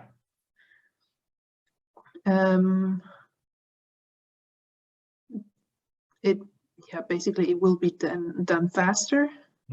Yeah, it's going to be faster like that. Oh, it's going to be faster. Yeah. Yeah, and this ida is this imperative particle let's kind of or so. Yeah, and then Luan gets the 0 challenge. Yeah? So szeresem bozemeške ončeč jevanen adresem palen nolman. So before writing the letter, you have to get to know Jevan's address. Exactly. What does this onchich do here? Is this like just randomly there because basically exactly the same what we also said before in the it does seem a bit redundant that it is like before it's like if you were in English, you say before writing a letter you first have to blah blah blah, so it's like the first part here. It is, we're double marking it basically, but I mean it happens. Or like if you in German were saying before blah blah blah müssen wir erstmal, like this erstmal or so in German. So we're like double stressing the temporal structuring of this here.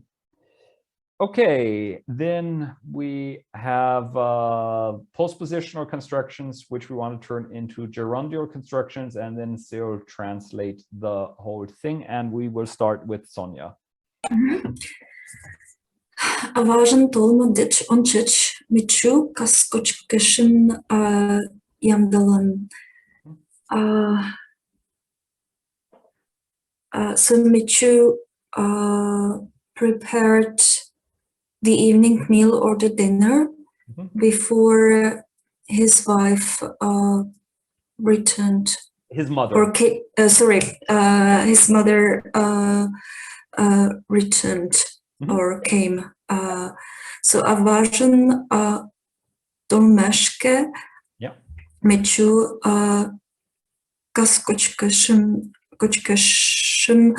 Yamdalan. Yeah. So as we have seen here, this is something that if you can do like a tiny bit of programming, you could write a little program that can do this exercise for you in like 2 minutes. Okay, then it's Kevin's turn. All right, spectacle tingal med ichonchich med teatr tosterum on genlekna. So that becomes spectacle tungal meshke med teatr tosterum on genlekna. So before the play begins, we will go look at the theater museum. Almost, just the tense is not right. Lekna is... We went to look at the theater museum. Exactly. So this is simple past one that we have here. Okay, then, oh yeah, it's me. Pashas kajme dech onchich me kevetish mien tolium. So before going to work, I dropped in at the shop, and that would then be Pashas kajmeshke me kevetish mien tolium. And back to Sandra. Института што не маш пурмо дечончич, тудо кушто кашамиштен, becomes институташ то не маш пуремешке,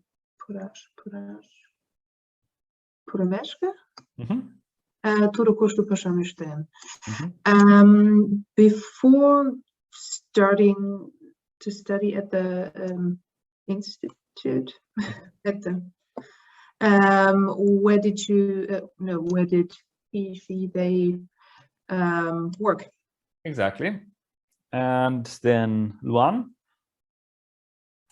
Kochkash Shichmedech Onchich Gide Mushkashkadash becomes Kochkash Shichmeshka Dech Gide Mushkashkadash. And so before sitting down to eat, you have to wash your hands.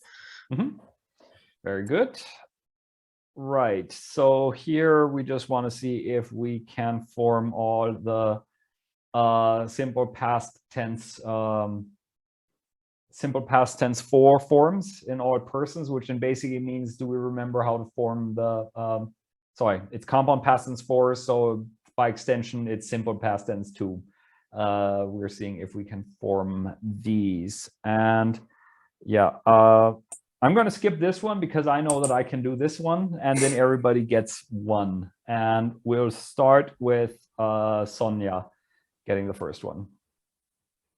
Yeah, I just wonder how many sentences, like to sentence using the second and the third person singular and the first, second, and third. Okay, so basically I will just come up with like 5 sentences. Yeah. Yeah. De lektenat ulmash, tudо lekten ulmash, me lektena ulmash, de lektenda ulmash, and nuno lektenest ulmash. The last one again. Lektenet ulmash. Yeah, the st ending, that's only in the first past, and they are only in the second conjugation. Okay, then Kevin. Me lekten omel ulmash. Ty lekten otel ulmash. Tudo lekten ogel ulmash.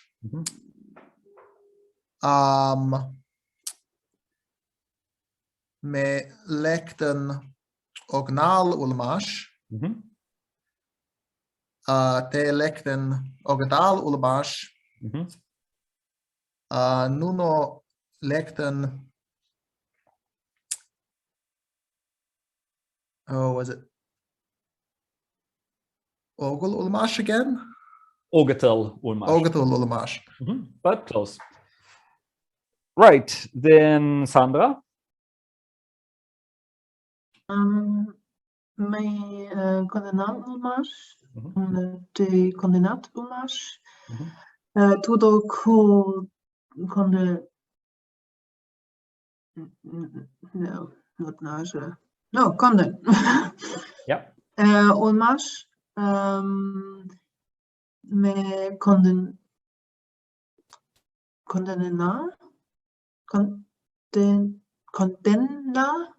Yes. ulmash, de condenda ulmash, nuno condenet ulmash. Very good. And then Luan, the last one. Me konden omel ulmash, de konden otel ulmash, tudo konden ogel ulmash. Me konden ogenal ulmash. De konden ogedal ulmash, and nuno konden ogetil ulmash. Very good. So we should have also said what these verbs mean, just in case. So lektash is to leave, and kondash is to bring something. Okay, then in exercise number 7, we have positive forms in the compound past tense 4. We want to make negative forms, and then we want to translate the resulting sentence. And we'll start with Sonia. Tudo se чаваен произведением луден улмаш. Tudo se чаваен произведением luden ogel ulmash. He didn't read the work of Chavai. Yep, very good. Then Kevin. Tudo vienger julmum tu nemen ulmash. Tudo vienger julmum tu nemen ogel ulmash. Yeah. He, she, singular, they did not study Hungarian. Exactly. Yeah, then it's me. Tuniktisho mien ergemem urokisto joden ulmash. Tuniktisho mien ergemem urokisto joden ogel ulmash. So the teacher had not asked my son in class, like to participate in an exercise or something, I'm guessing. Then Sandra. Jučašem šagatlan kinjelen ulmash. Jučašem šagatlan kinjelen ogel ulmash. The kid did not get up at 7 o'clock. Yeah, yeah, and just as a little bit of a revision of why we're even doing this, or like in this sentence here, we're then generally not talking about like a singular event at some point, but like as what like the child's habit was. Like before starting in the new school, the kid had not gotten up by 7 o'clock or something like that. Okay, Luan? Tudо Jalish Kayan Ulmash and Tudо Jalish Kayan Ogre Ulmash and he should they did not go to the village. Right, then Sonia? Tunam ter olaştı ilen olmaş. Tunam ter olaştı ilen ogre olmaş. At that time, Peter had not lived in a city. Yeah. This exercise would have probably been a bit more challenging if they hadn't all literally been in the third person singular, but well, what can we do? Yeah, now we have other persons too, though, and we are starting with Kevin. Okay. Me palenat omol nuno jos karolaste kok keche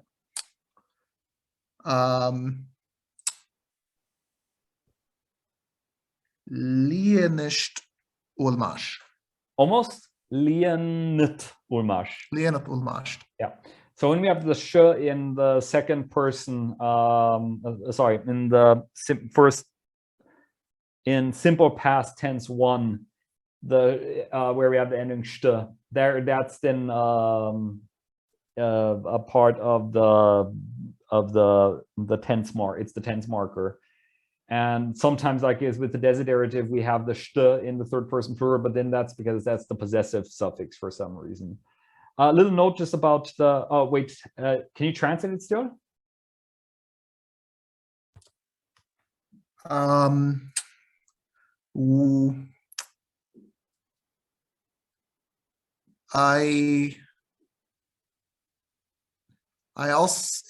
have something like I also didn't know that they were in Yoshkar-Ola for 2 years. 2 days, yeah. 2 days?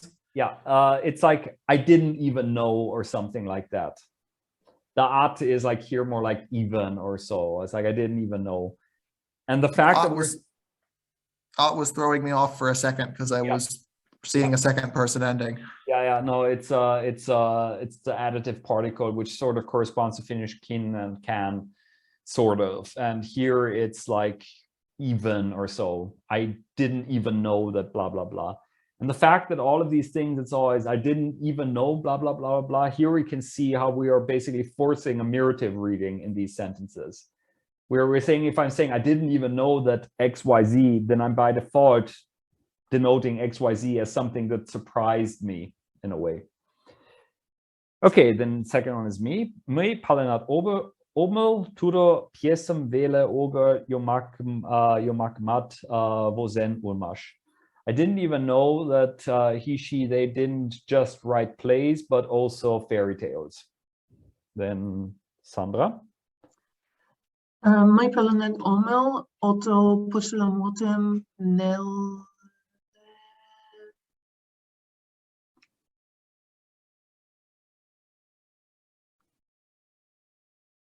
No, Cool. I can't come up with 3. Oh boy, we have to do a revision. Cool. No, usually it's yeah, no, yeah. So sorry. Yeah, it's cum. Cum. Nilikum ilmish kusarin ulmash. Well, I would go for impersonal here, and impersonal means Kusar Reinet. very good. Yeah. Kusarenet ulmash.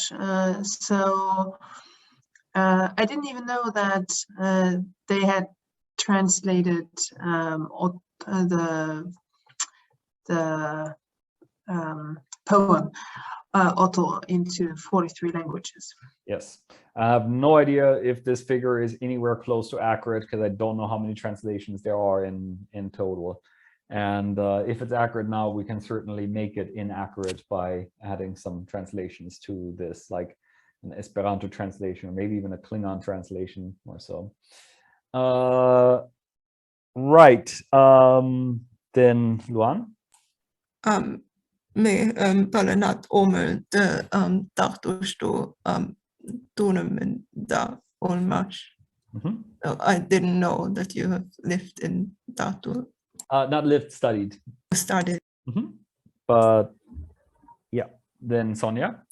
Me palenat omel fin da venger Shancheze vlak Mari kalık yılon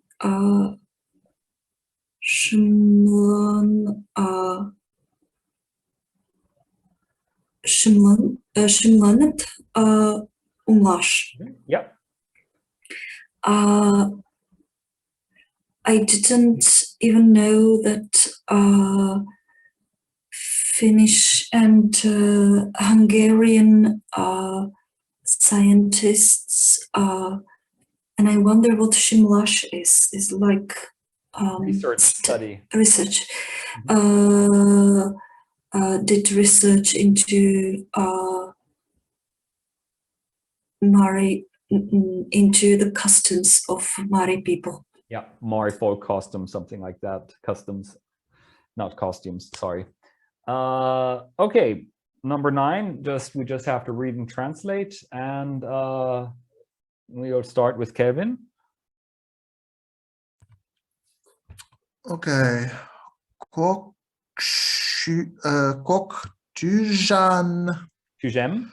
Tujem kandashkse ieste Turku olaste chavayen elnet romanjem finla savakten luktanet.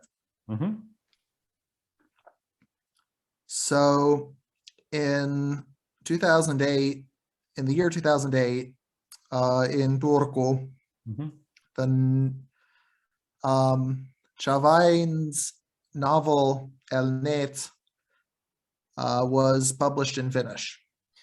Right. Only tiny little thing is 2008. It's Kok Tujem Kandashimche Yishte. That in Medomari we always have to have this the M in there. Yeah, and this here, it's true. I'm not actually sure if the publishing house was in Turku, but the translator certainly was, because it was translated by Auto Moisio, unless I'm completely mistaken. Lecturer at the University of Turku, or I'm not sure if he's still teaching now. Right, then me. Elnetem luden lektatgen melam poet. Yeah, when you are done reading Elnet, will you give it to me? Then Sandra? Ja. Türkische onşişovalak onşiko kum maskam würden luktenet.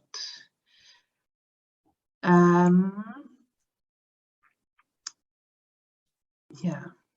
At the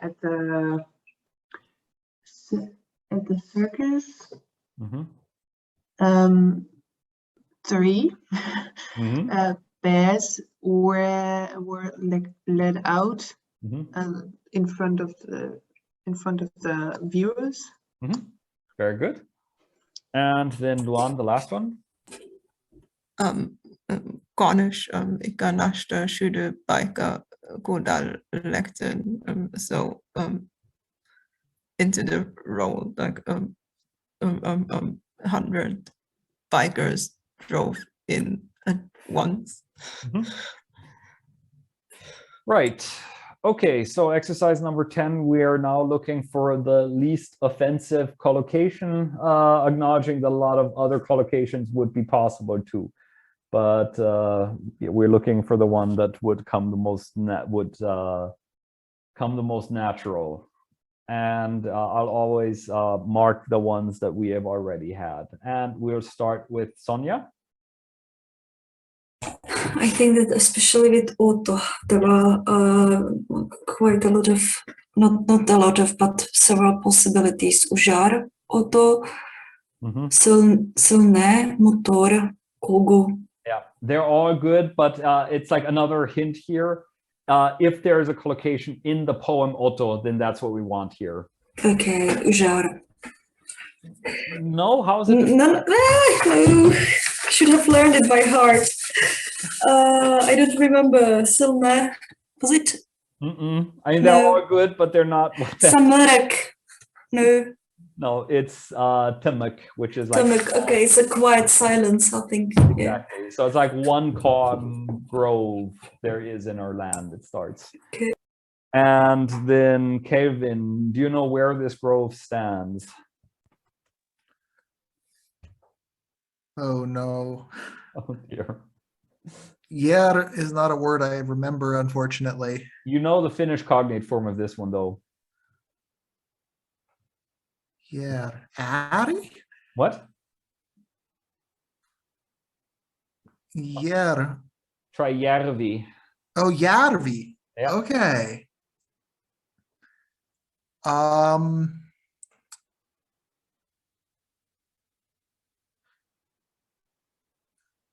I can think of a lot of these adjectives that would fit. Yeah, it's Motor?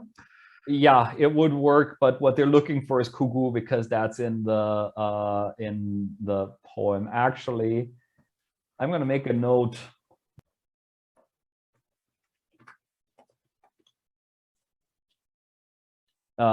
What exactly is expected, because how on Orstrip will know this. Right, then I'm gonna have pushenge. What kind of pushenge do we have? A tree. We have a ladera, so a branchy tree in the poem Otto. And now, Sandra, what kind of saska do we have in Otto? Well, it's probably gotta be motor. Yep. So beautiful fruit or something like that. Right, then Luan. Then this was Usha Lishach. Yeah. So green leaf. Okay, then Sonia, do you know what kind of? I would say Silna, Baladish. Is it not Samarek? Silne Peledish is right, but you skipped one. Oh, sorry. But we can. No. Yeah, Pasha, Pamash, and it was it was the clear spring Yandara. Exactly, and Silne Peledish is just then a beautiful flower. Then Kelvin has only two things to choose from. What kind of boy do we want to have? And both of these would be fine. So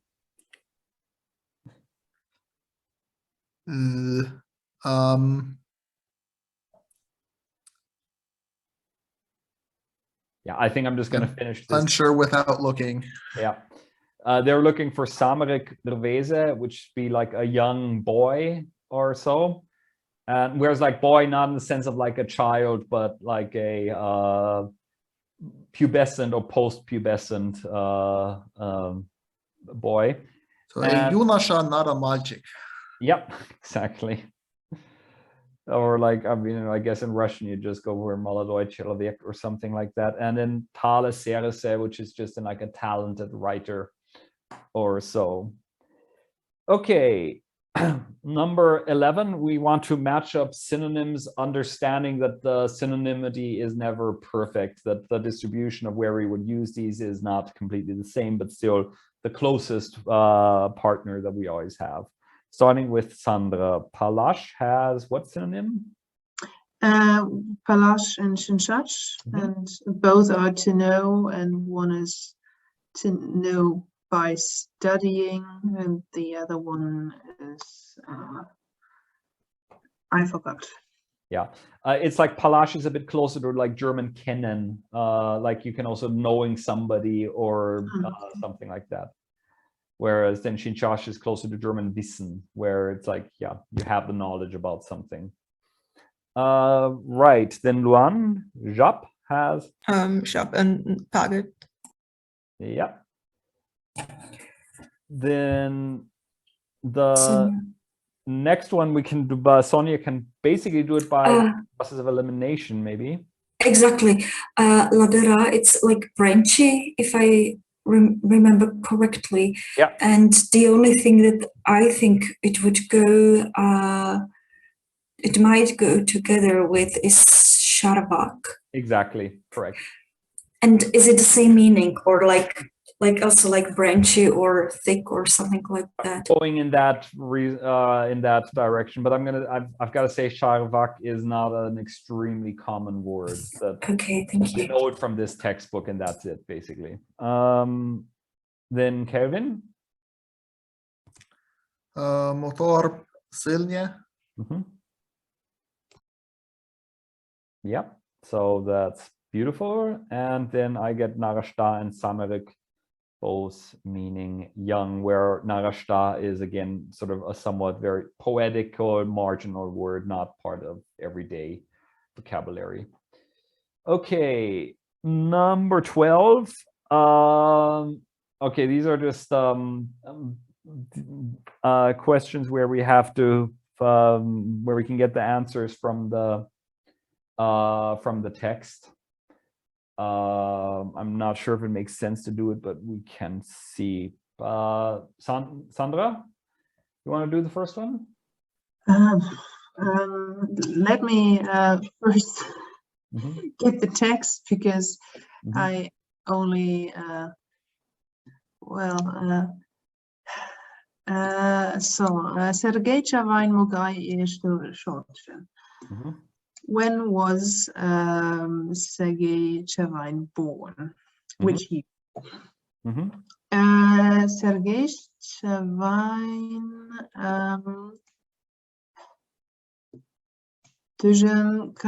no. Was it probably in dash? First thing was right. Okay, then I don't know, because the first number I remembered from the text was 1905, but that was probably when Otto was written. Yes, that's correct. No, he was born in 1888. Oh, fun.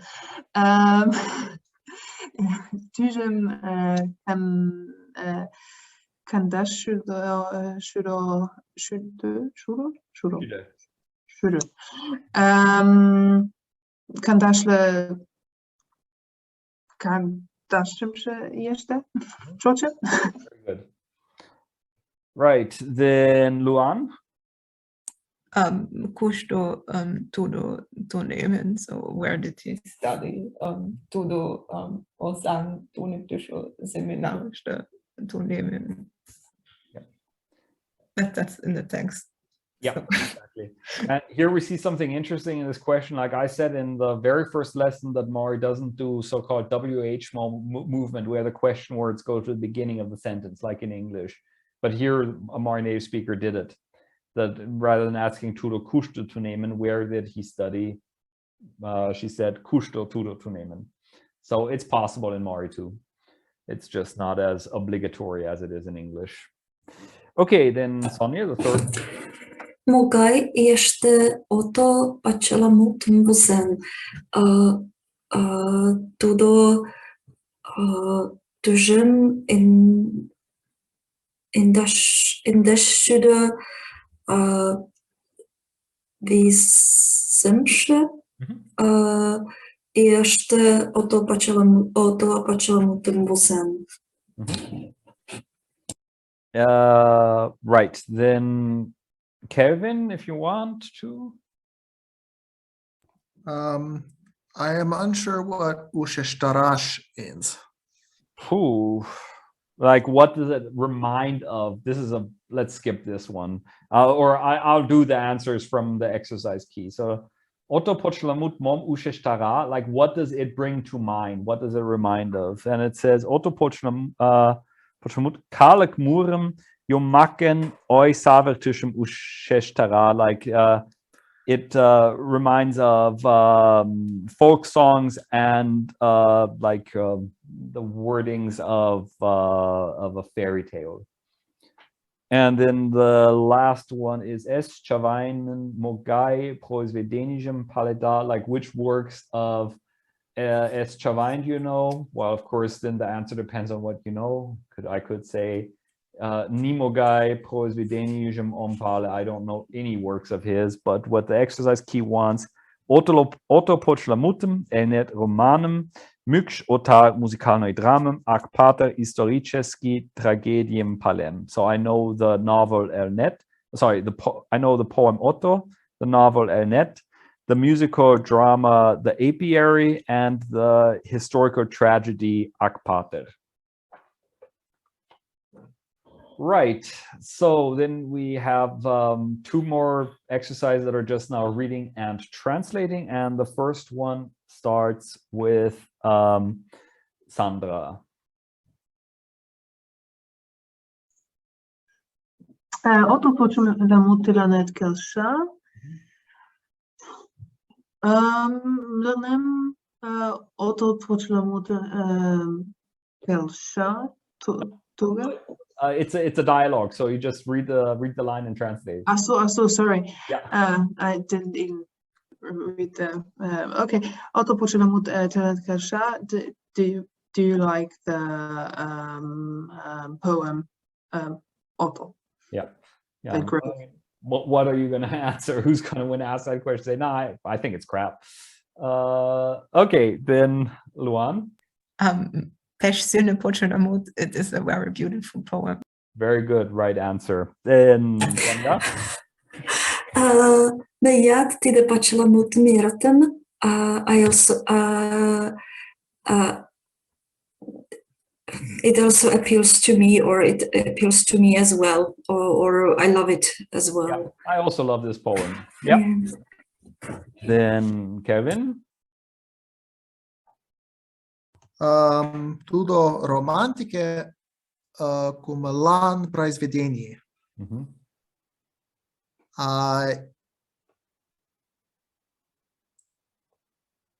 It is a work to Careful. To implies to me that you're reading a dative into this, but it's not a dative. It's kumel an, like kumel moods and an with.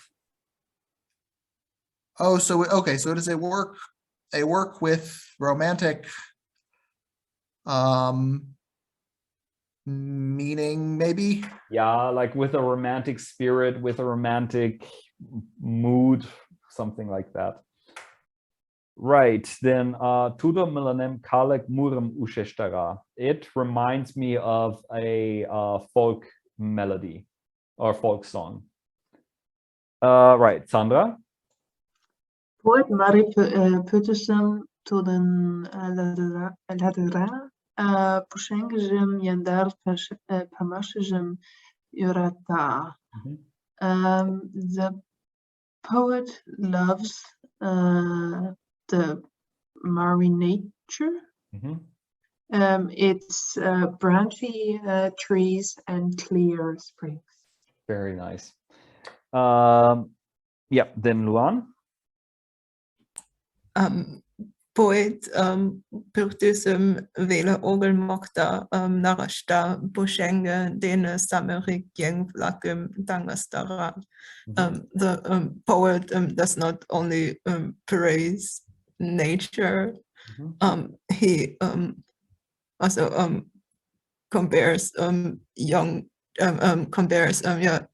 people with young trees. Very good. And then Sonia. Ik wanaš ti de praizvedeni Mari Kaluklanširge. So in one word, this work is dear to Mari people. And then Kevin. We tuden dene Mari silnemutan literatur Tjungalen manashliyesh. It is even said that Mari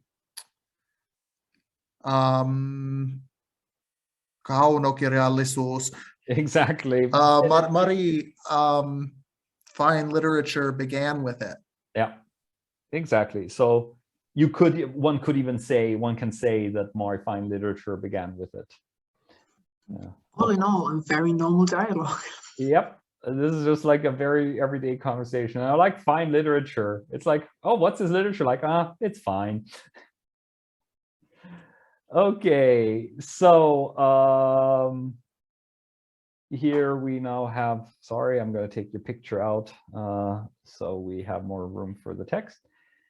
So now this is a clip from the news. We'll read it and translate it, and then we're going to actually listen to it or watch the YouTube clip of it. And yeah, I start. I see. Kumdan paleme idemen choch mukechische, kudem sho oktyabriste, Sergei Chavainen chochmishlan, shude kolo kut I temesh. So a broadly known person's birthday on the 6th of October, Sergei Chavain's year will, date of birth will be repeated or for the 126th time. So literally it says 126 years are filling to his birth. So that's how long it's been. Right, then... sorry to interrupt you, Jeremy. I just wanted to add that this was a perfect timing of the lectures and that his birthday was between the two lectures that we had on this chapter pertaining to Chavain. Right, then Sandra. Mari literaturan negizem pistische usta pisatelem samarik tokem sharnada japla.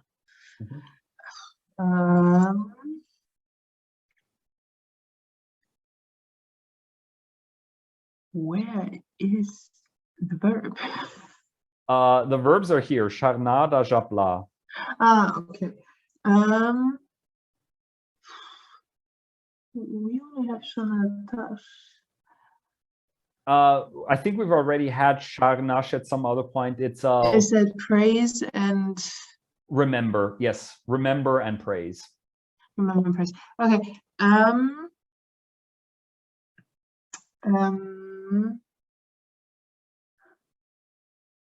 Oh, okay.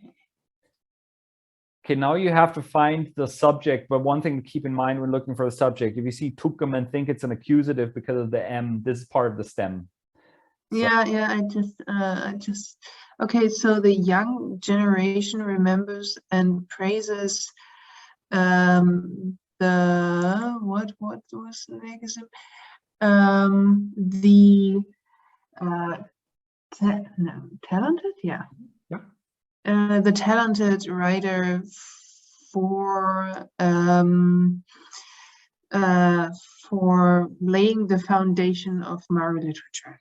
It's not really for, it's like a relative clause. The talented author who had set the foundation for the Mari literature. That basically, like, Mari doesn't like to create relative clauses as we're used to, like postposed relative clauses. The author who laid the foundation to Mari literature, they do it all with participles.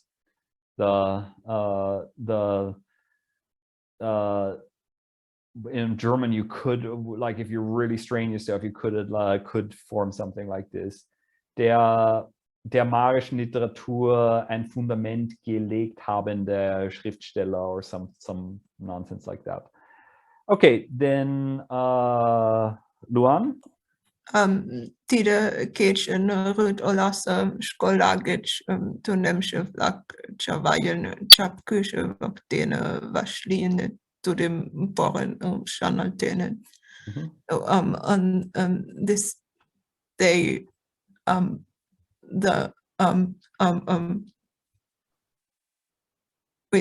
so students from the schools of the capital city. Very good. Met besides Chavain's monument. They remembered him well. Yeah, very good. And just a little note, since we've had Sharnash and Sharnaltash, what the difference is, that Shanatash is a momentary derivation of it. So Shannash is more like to remember in the sense of you have somebody in your memory, and Shanatash is remember more in the sense of like bringing somebody to your memory, like reminiscing in a sense, like thinking about some memory or something like that, which is just like a distinction that we don't make in English, but yeah. Okay, so the poem, we've already done this last week, so unless somebody's protesting, I would skip over this, and Sonia can start with the first sentence that we have here. Kundan palme nina selne kornola tene Mari kalakon ik in tale onchil. Sorry, it's a bit difficult for me to read. Tale onchil engege Sergej Chavain tužem in de šudo výzemše ještě Mari literaturlan tingal tušem bestan. I'm just wondering what kumdan means. Broadly. Oh, okay, so this widely known.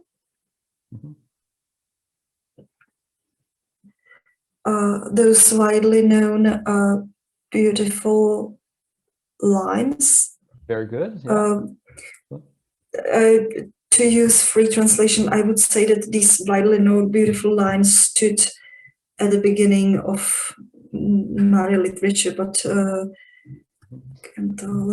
okay, it's the syntax is tricky. He actually subject is Sergej Chavai, so surprisingly, and he started or founded Mari literature in 1905 with those widely known beautiful lines. Yes. And there is missing like ik en tale, so one of the most brave, one of the bravest pioneers. A little note on the pronunciation and also the orthography, that this word, it looks a bit odd at first, but it's onchil is like front or whatnot, and yeng is person, so it's like a front person, avant-gardist or something like that. But then what on earth is this doing here? This is the heart sign, and we're using it here because if we were just doing a compound of onchil, front, and yang, a person, and we just stuck these together, it would be like this, and that would just be pronounced as onchileng, but we need to have this y in there, so onchil yang. And what we use is then the heart sign is kind of used to say that it's like a reset button in a way, that when you have the heart sign, everything that the letter that comes afterwards should be pronounced as if it were at the beginning of a word. This is just like a quirk of the orthography, of the Cyrillic orthography, that the heart sign that's used like in this function in Russian too, for example. Yeah, and we discussed this in the, like for everybody watching the videos, we discussed this in the introductory videos. So if you're confused about it, you can go back to the introductory videos. Okay, then it was Kelvin's turn if you want it. As long as I can ask what a couple of words mean. Yeah, sure. So, Lachak te pochelamut tudlanske japashtaje kugu chapam konden. So Lachak is the thing I'm not so sure about. Sort of like exactly. Oh, so this very poem exactly, that's right. Brought him fame or success, perhaps. Great fame in his time. Exactly. In his own time. Yep. Then usta pisateljen otto počlamučem čačice kečelan vitle yilmishke kuzarenet. So the talented author's poem, The Grove, has at the present day been translated into 50 languages. So we have inconsistent information here. Yeah, Sandra? Lunda idemen paremže kažne in palem daltesh. Okay.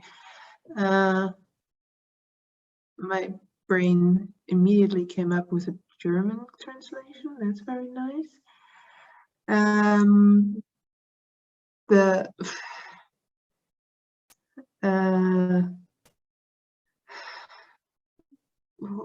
How can I translate palem daltesh? Yeah, in a way that makes it less clunky. Were you thinking of begangen in German? Yeah. Yeah, because that was it's like commemorated or something like marked. So. Okay.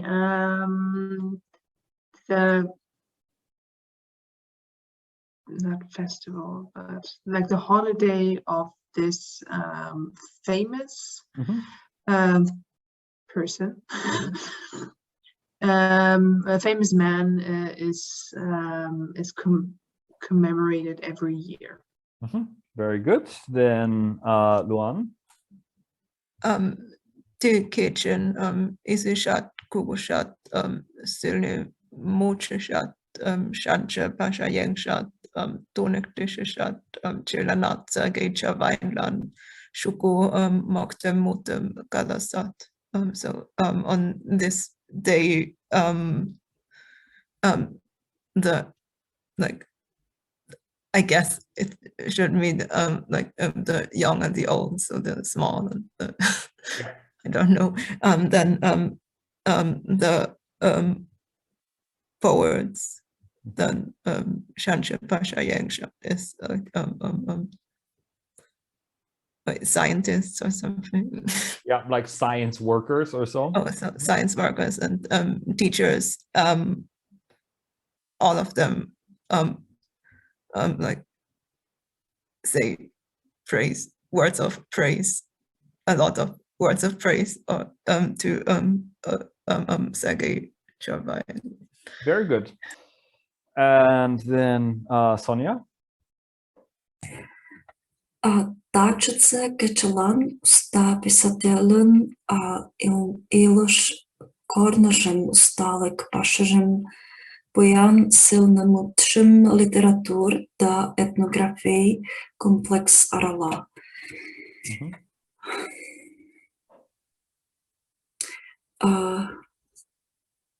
It's like rich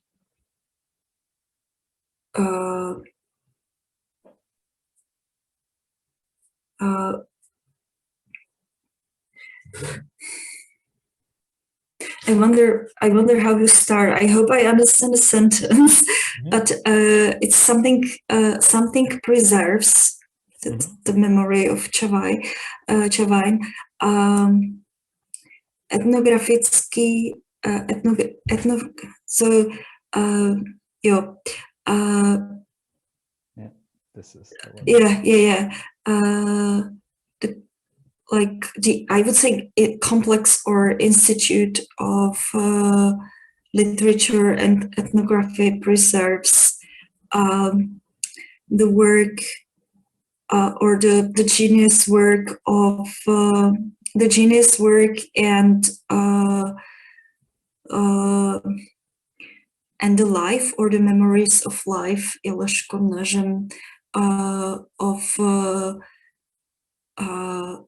of this genius writer until this day. Yeah, that's basically so. Like at the present day today, the talented writers like path in life, like Lebensweg in German, like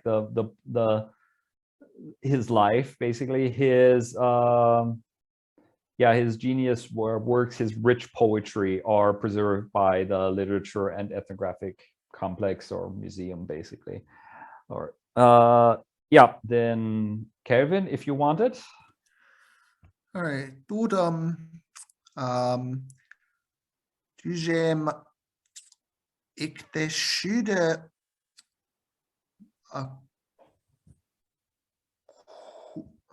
kudla ikshe.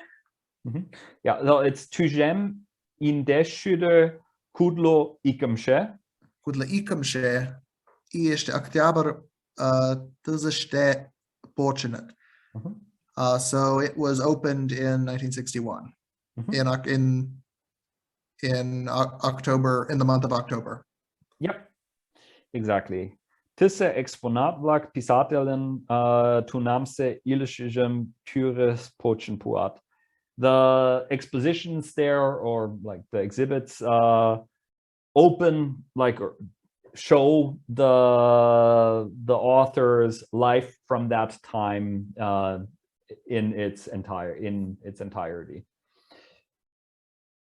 Okay, are there any questions pertaining to the text or anything in this chapter? If not, then I'll stop the recording before we look at the before we watch the video clip. And those of you watching this at a later time, there should be a link to the YouTube clip on the course website.